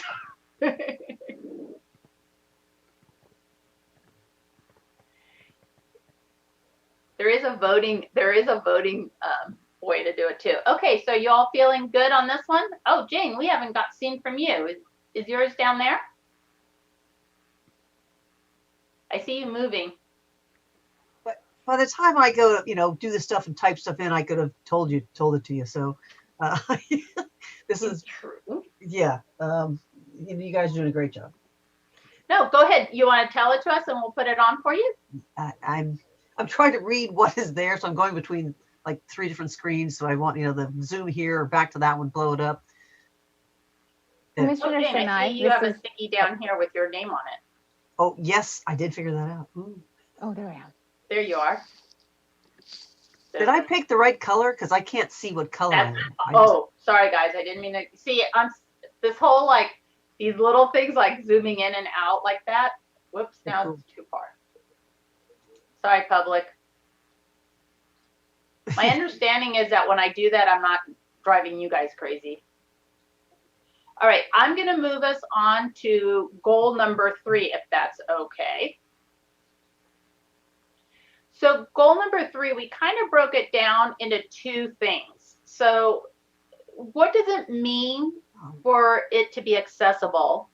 We wanted to define accessibility, and that could be some of the topics we talked about today: language, age, technology, non-technology, as well as methods of engagement. This is where we get to brainstorm on what kinds of tools or what kinds of ways would we love to engage in. And think about your kids, your parents, your colleagues, just different people out there, folks in your faith-based institutions, just, that you would want to, what would get them to engage.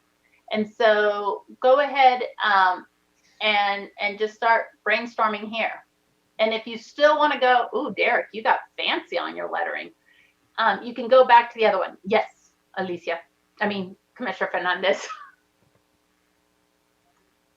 Am I in? I can't even find where my. I know it's.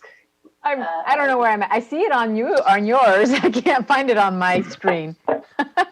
It's so funny. You're right there. I see. Okay. Yeah, I have no idea. Okay, zoom in or out on your screen. I'm sorry, what was that? Zoom. Use the zoom. So right. You can, in mine it's a roller. Right. It's a touch screen, so I'm just going in and out. Yeah, the touch screen's not as good as the other, I heard. Oh, okay. Are you seeing it now? Nope. Okay, you're way down there, Alicia, and same with you, Jane. You're both way down at the bottom, so try to go up. Oh no, yeah. I typed. There you go. I see. I mean, I can see Commissioner Anderson. I can see, and on your screen, on the screen up here, I can see where I'm at, but I can't see it on my screen. Yeah, you need to go up higher. It's what you're telling. You're going to. Yeah, there you go. Oh, now you just passed us. Go a little slower when you go up. Oh. Okay, come down. A little bit more. Come down. Keep coming. Boy. Come down. Oh. Oh, it's I need to use. Okay, now I get it. Got it. I think. Okay, I I'm get not it. sure I who's got it. laughing. Help us. All right, well, I'm glad to see a lot of you are getting trusted sources, internet access, addressing digital divide, texting, leveraging trusted messengers through organizations plugged into the community, digital divide, tech mobile devices. Yeah, we heard that a lot, right? That the mobile devices that no matter, and I hear that all the time about, you know, if you want to reach individuals, your website, everything has to be accessible by a mobile device. Language ability, literacy, trusted sources. If anybody hasn't been able to put something up here, let us know and we can do it for you. Sorry, there we go. And then when we're defining accessibility, you know, that includes language access is what we've been talking about a lot, but we've also talked about disability, ability access. I think the whole rural and urban has come up, and any other types of accessibility that we might not have had thought about.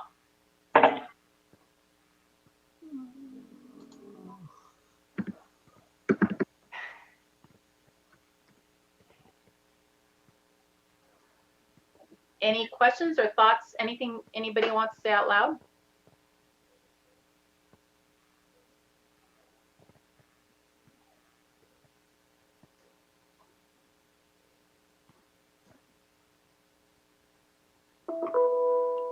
One of the things I think was helpful is that you can hide those bubbles from moving around. Yeah, if you don't want to see everybody, I've left them so that the public can see it, but you're right. If you go up above, you can say hide collaborators cursor so you don't have to see everybody. And with that, I can see everyone but mine. And so do you just not see your own? Is that what it is? That's what Commissioner Vasquez was just saying. You just see your cursor. Okay.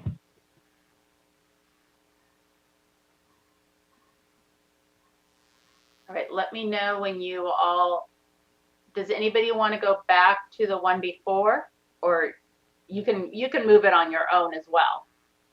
Is everyone feeling good? This is weird. I just want you to, this is going to be really helpful for Commissioner Vasquez and I when we sit down and kind of think this through. So thank you. Your percentage would be significantly sample. I'm hearing someone whisper. Is there someone who wants to speak louder? No? Okay.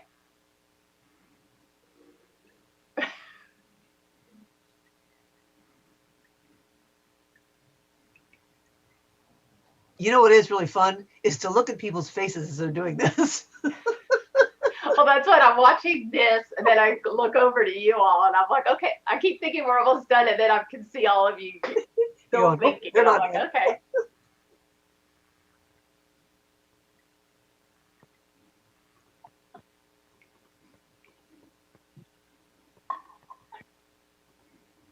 Commissioner that's it. Sinai, I had to log out for or disengage for a little bit. But for goal 2, could you explain that one a little bit more to me? I apologize you having to repeat it. No. So engagement in each region represents the region. So this goes kind of to the equity question, is what indicators are we going to use for representation?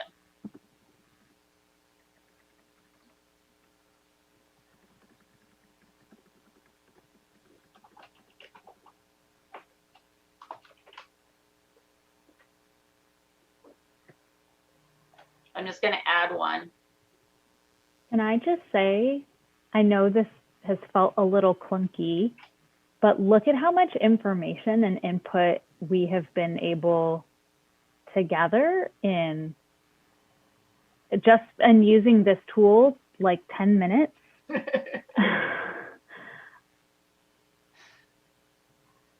Without having to Yeah, do the popcorn round robin. write down everyone's name and then call them on.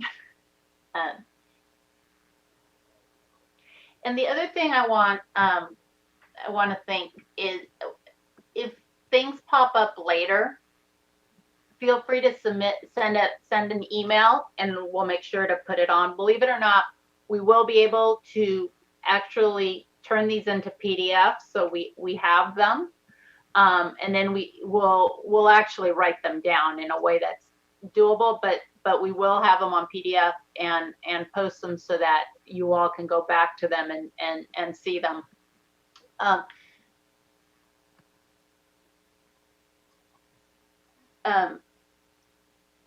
Commissioner Ahmed, I haven't heard from you. What are you thinking?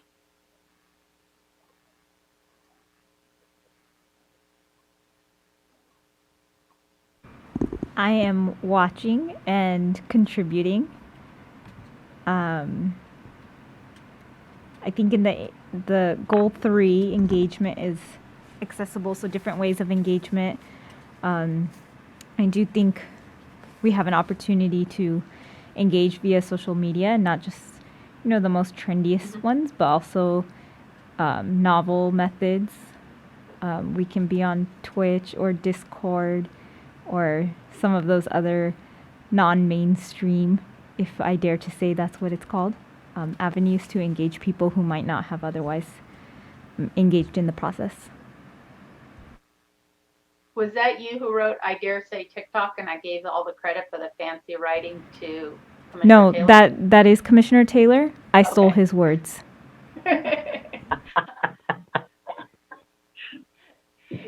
Commissioner Taylor's enjoying this. He's finding all the yeah, and then I had a question. When we're thinking of different cultures, we need to think outside of our own cultures, and how do we need to think about how we're being accessible to different genders and different religions? Are there going to be any barriers that we need to be kind of aware of that might come into play?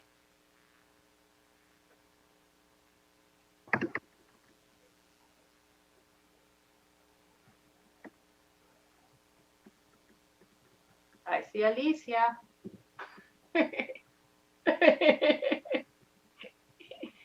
Let me know when you all feel like your brain is tired.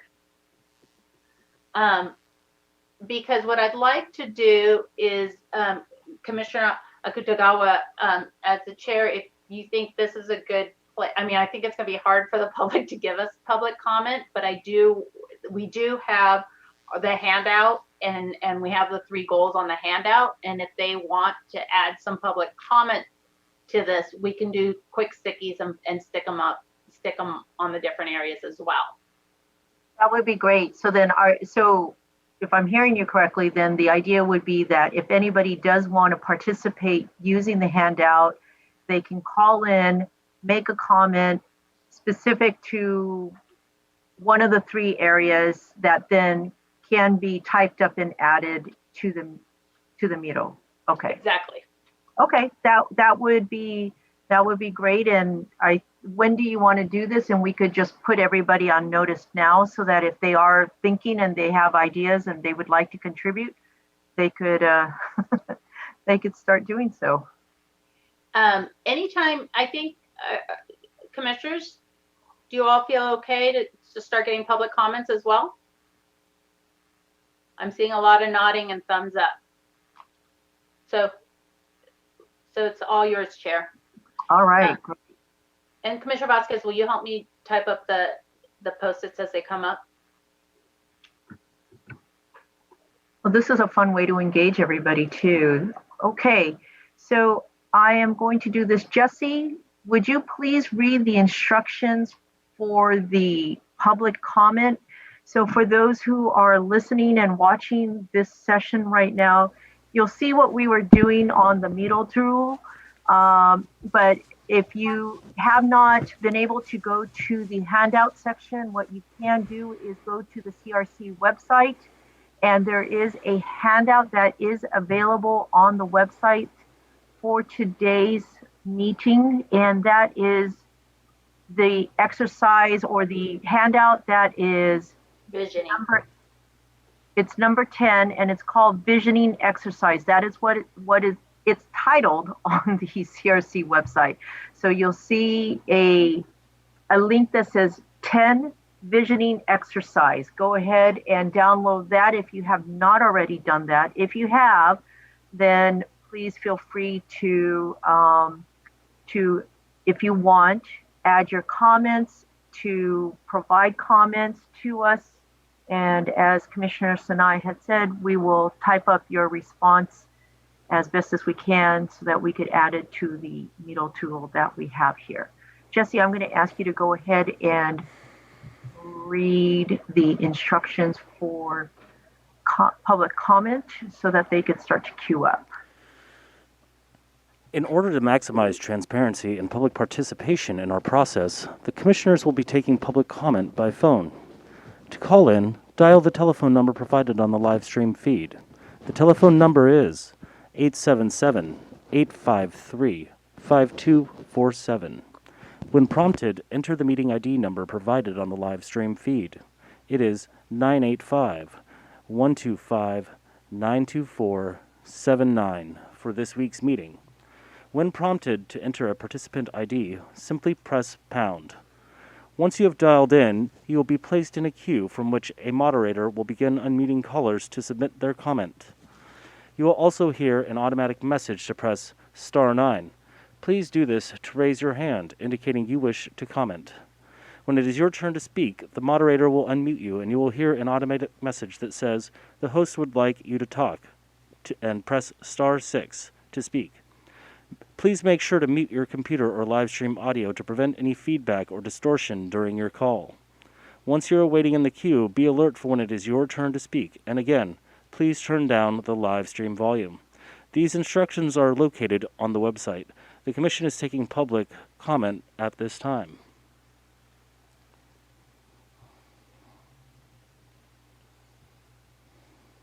And if staff has some post-its they would like us to add, let us know as well.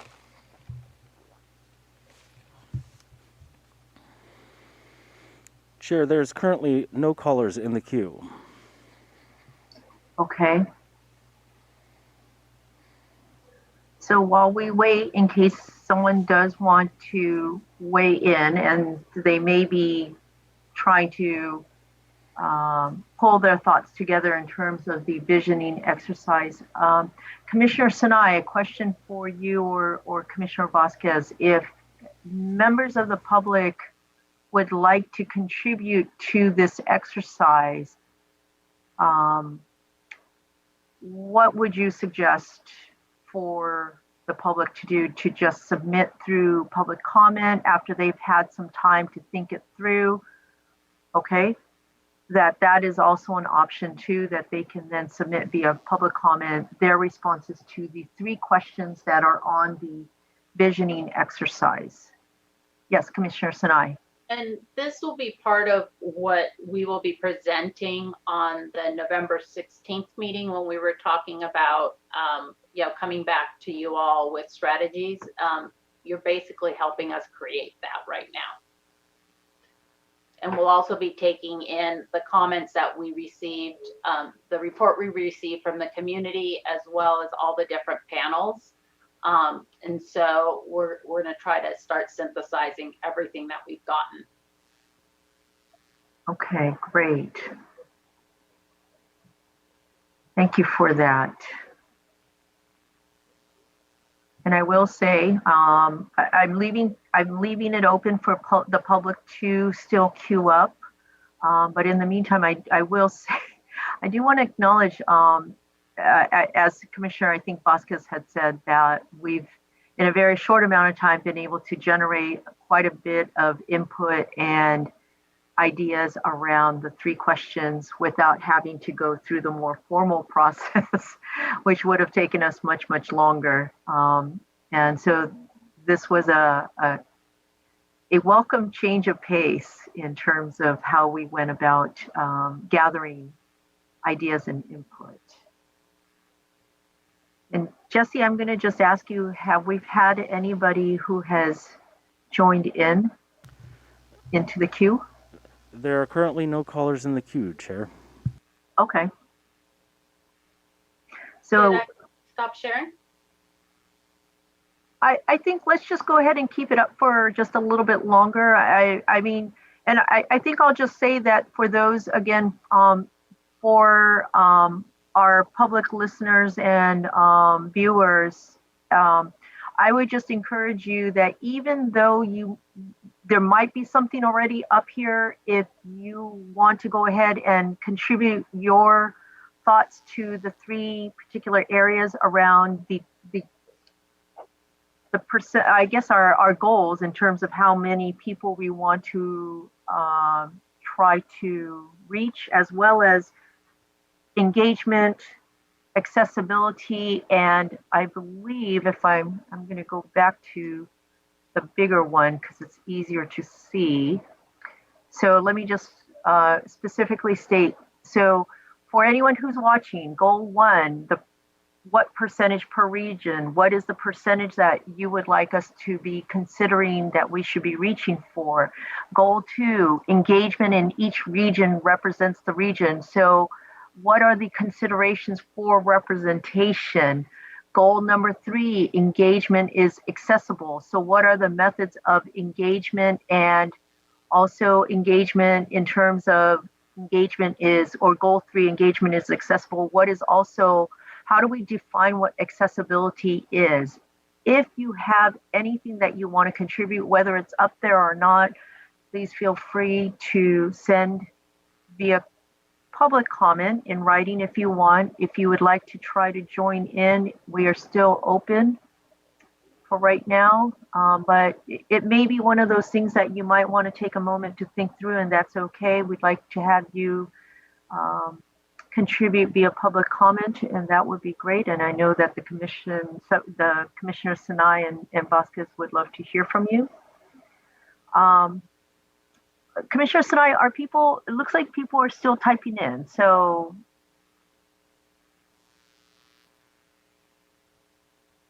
You're on mute. Yeah, I got that message. Puts that big one saying, I don't know if people are, I just typed in a few things. But is that? I thought it was someone else. I didn't know whether. So if you feel like we're at a place where we could stop, let's go ahead and stop. It looks like, Jesse, I'm getting the sense that we have no one in queue still. That's correct, Chair. I think we could go ahead and stop. So Commissioner Sinai, I'm going to turn this back over to you in terms of wrapping us up then. Sure. Thanks everybody for indulging Commissioner Vasquez and I in trying to work a little differently. Since we started meeting, I was trying to figure out how do we engage differently.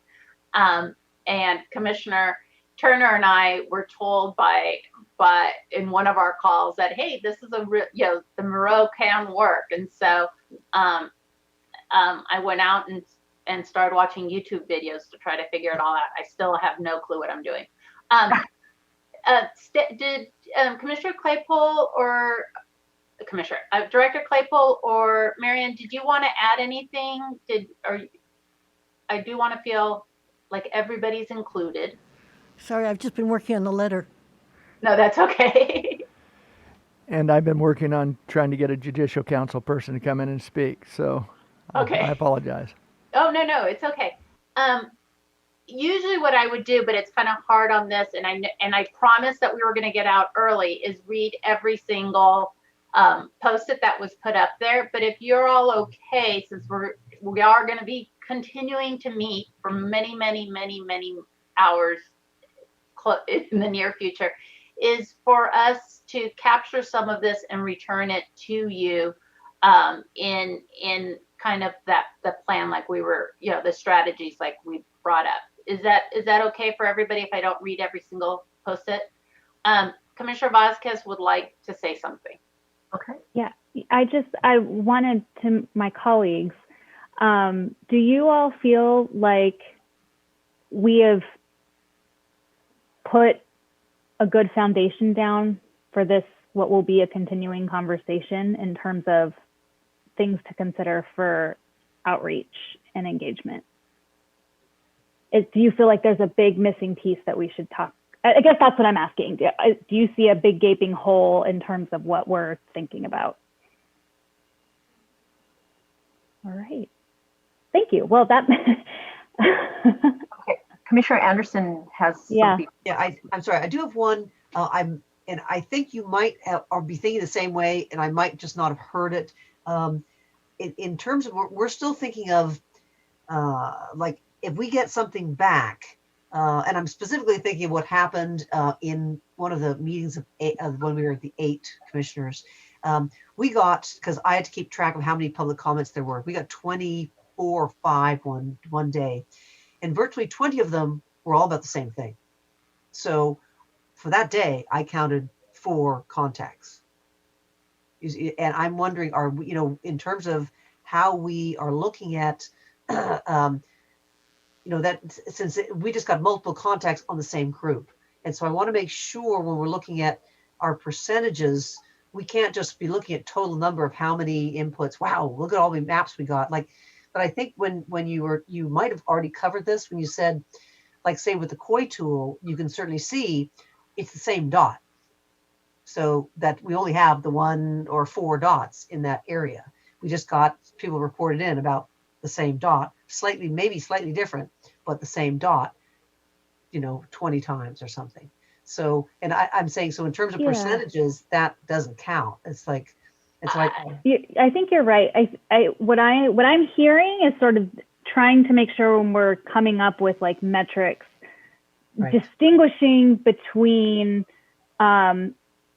numbers and alignment. Yes.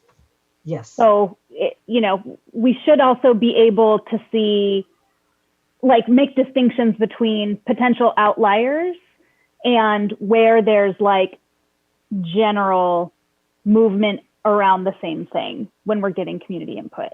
But I would argue that the goal that we've set here is around engagement, so when you have 20 comments, if they're from 20 different people, even if half of them are saying the same thing, that would be 20 engagements. Okay, that's where I have an issue, because it's the same group, so you're not engaging anyone other than that one group. That's my concern. In terms of, there's still the people who aren't being engaged, you haven't contacted them yet. So I mean, it's in terms of, it's an over, like, oh great, our message is being received, but it's just being received by one group. It's really, really, really being received, but it's just the one group. And what percentage are they in terms of the whole population in that area? That's where I'm concerned. So, do you want to let Commissioner Fernandez? Sure. Commissioner Fernandez. Even if they're from the same group, if it's 20 different people, I would consider them 20 different responses, because even though I belong to a group, it doesn't mean I have to respond. I mean, we still reached out and they took the extra effort to respond. So I would count them individually, right? I mean, because that's what we want to do. We're trying to go out to different communities, and we want them all to respond, ideally. But what I'm saying is, we've reached one community, and everyone in that community is responding, which is great. But if that's only like say, for example, if it's just one, it could be one neighborhood in a whole county. That one neighborhood's really involved, and we get it 20, 26, 20, multiple times. But on the opposite end of the county, we haven't getting any contact. So can I respond to that? Yeah, yes, I think what you're getting at, what I'm hearing, Commissioner Anderson, is really, you're talking about goal 2 and a little bit of goal 3, but goal 2 is, right, are these numbers, what do these numbers mean, right? So I do, yes, we're capturing it. So yes, to your point, we're, like I said, goals 2 and 3 are going to be much squishier than, I think, a more quantitative metric about just like points of engagement and our penetration. And then it's going to be more qualitative, potentially, with probably some quantitative, but overall the assessment of goal 2, of whether we were successful at meeting goal 2, is gonna be squishier than whether we hit a number target or not in goal 1. Okay, Commissioner Kennedy and then Anderson. Thank you, Chair. No, to me, it sounds like we're looking for how to distinguish measuring intensity versus measuring dispersion. Okay, so Commissioner Anderson, okay. Yes, all right. That's exactly, that's a well put. Thank you, Commissioner Kennedy. Okay. You'll see though, if you get stuck on goal 1, when we move over to goal 2, we are talking about, hey, are we representing, is it the county, the region, the city, so we are setting up layers that let us go deeper and deeper into the equity and representation. I wouldn't get caught up too much on this right now because no one's going to judge us on this but us. It's just helping us move forward and actually have a place to start. And we a lot of times will get caught up on how are we doing on numbers. I don't want us caught up on how we're doing with numbers versus how can we do better and look at, create systems that help us look at things so that we know how good we're doing on outreach and all that and engagement. And if I can also add, for those, I get the desire to have something more clear cut. And so for me, again, goal 1 is also, it's cutting across goals 2 and 3. So if we decide that like a general rule, like a target as we're planning and as we start moving is like 1 in 1,000 activation. So if we have a community, if we dive down, whether by region, if we dive down by age, if we dive down by, neighborhood, if we dive down by ethnic group within a particular geography, are we hitting 1 in 1,000 people in there? Or is it, to Commissioner Anderson's point, are they all coming from this particular part of whatever segment we're looking at? So again, I would, to Commissioner Sinai's point, try not to get too caught up in the numbers. The number is an anchor from which to sort of circle around. And then goals 2 and 3 are ways for us to pull that number and sort of reality check as we move into this process.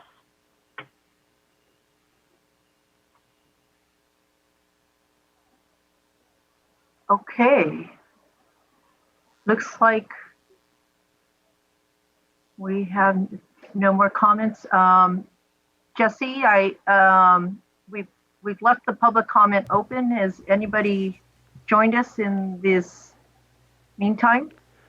There have been no callers to join the queue, Chair. Okay. All right. First off, I want to just say thank you to Commissioner Vasquez and Commissioner Sinai for this rather fun, engaging time. It was a nice change of pace from our usual kind of meeting format. And it was nice to see that we can utilize these different technologies and also make quite a bit of progress. And so I do want to say thank you for that. And it's great that also we can also engage the public in that process as well too via the public comment mechanism. All right, so I believe that we are at the end of our time. I would like to make one more call if there is a public comment, and then Commissioner Turner. Yeah, I wanted to find out from Marion about the protocol of going back into closed session. Today? Okay. We can still go back. We have not adjourned the meeting yet. So if there is a need to go back to closed session, then yes, we can still call for a closed session as a continuation of our previous closed session, is my understanding. And is this related to the personnel?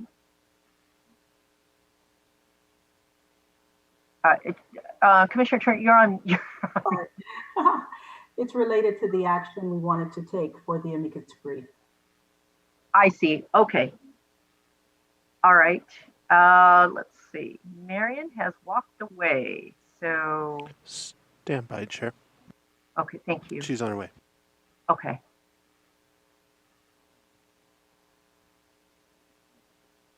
Sorry, we're having problems with the scanner. What's up? Marion, Commissioner Turner has asked if we could go back into closed session related to the amicus brief. Yes, we can. Okay. All right. Then let's go ahead and do that. Christian, if you will issue or prepare the, prepare us for that. Then after the closed session, then we will briefly come back to open session to formally close out and adjourn the meeting. I will also let you know that Commissioner Fornaciari is going to take over for me. I do need to step away for a presentation, another panel presentation that I'm doing today. So it looks like Commissioner Vasquez has a point. Commissioner Vasquez. Oh, I just wanted to know if we could adjourn from closed session or if we had to come back. You can adjourn from closed session. Oh, so we do not formally need to adjourn this meeting back in open session?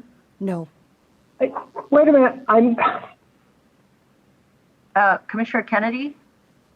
I'm reading section 11-126.3 sub F says, after any closed session, the state body shall reconvene into open session prior to adjournment.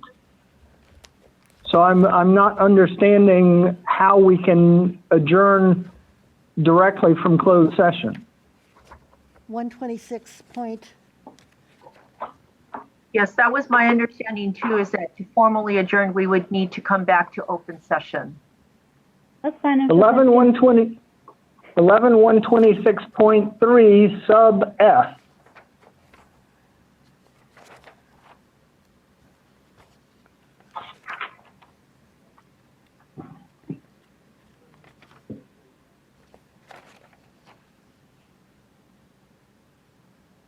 Commissioner Kennedy, I think you have stumped Marion. That's if you have any, to report any action taken. Is this going to be an action taken? I'm not sure what the purpose of the closed session is. This is just for an update from Commissioner Turner? Yes. If we're not going to take any action, then it's not a problem. You just have to report out any action. Commissioner Turner, if it's just an update, then it looks like then we could just adjourn in closed session. Okay. So it'll be just an update then. Okay, all right, then I guess then we could just adjourn in closed session. So then, okay, so for the public, then we will be adjourning in closed session. And our next meeting will be next week, November 4th through the 6th. And the chair will be Commissioner Fornaciari. Okay. All right. Thank you, everyone. See you.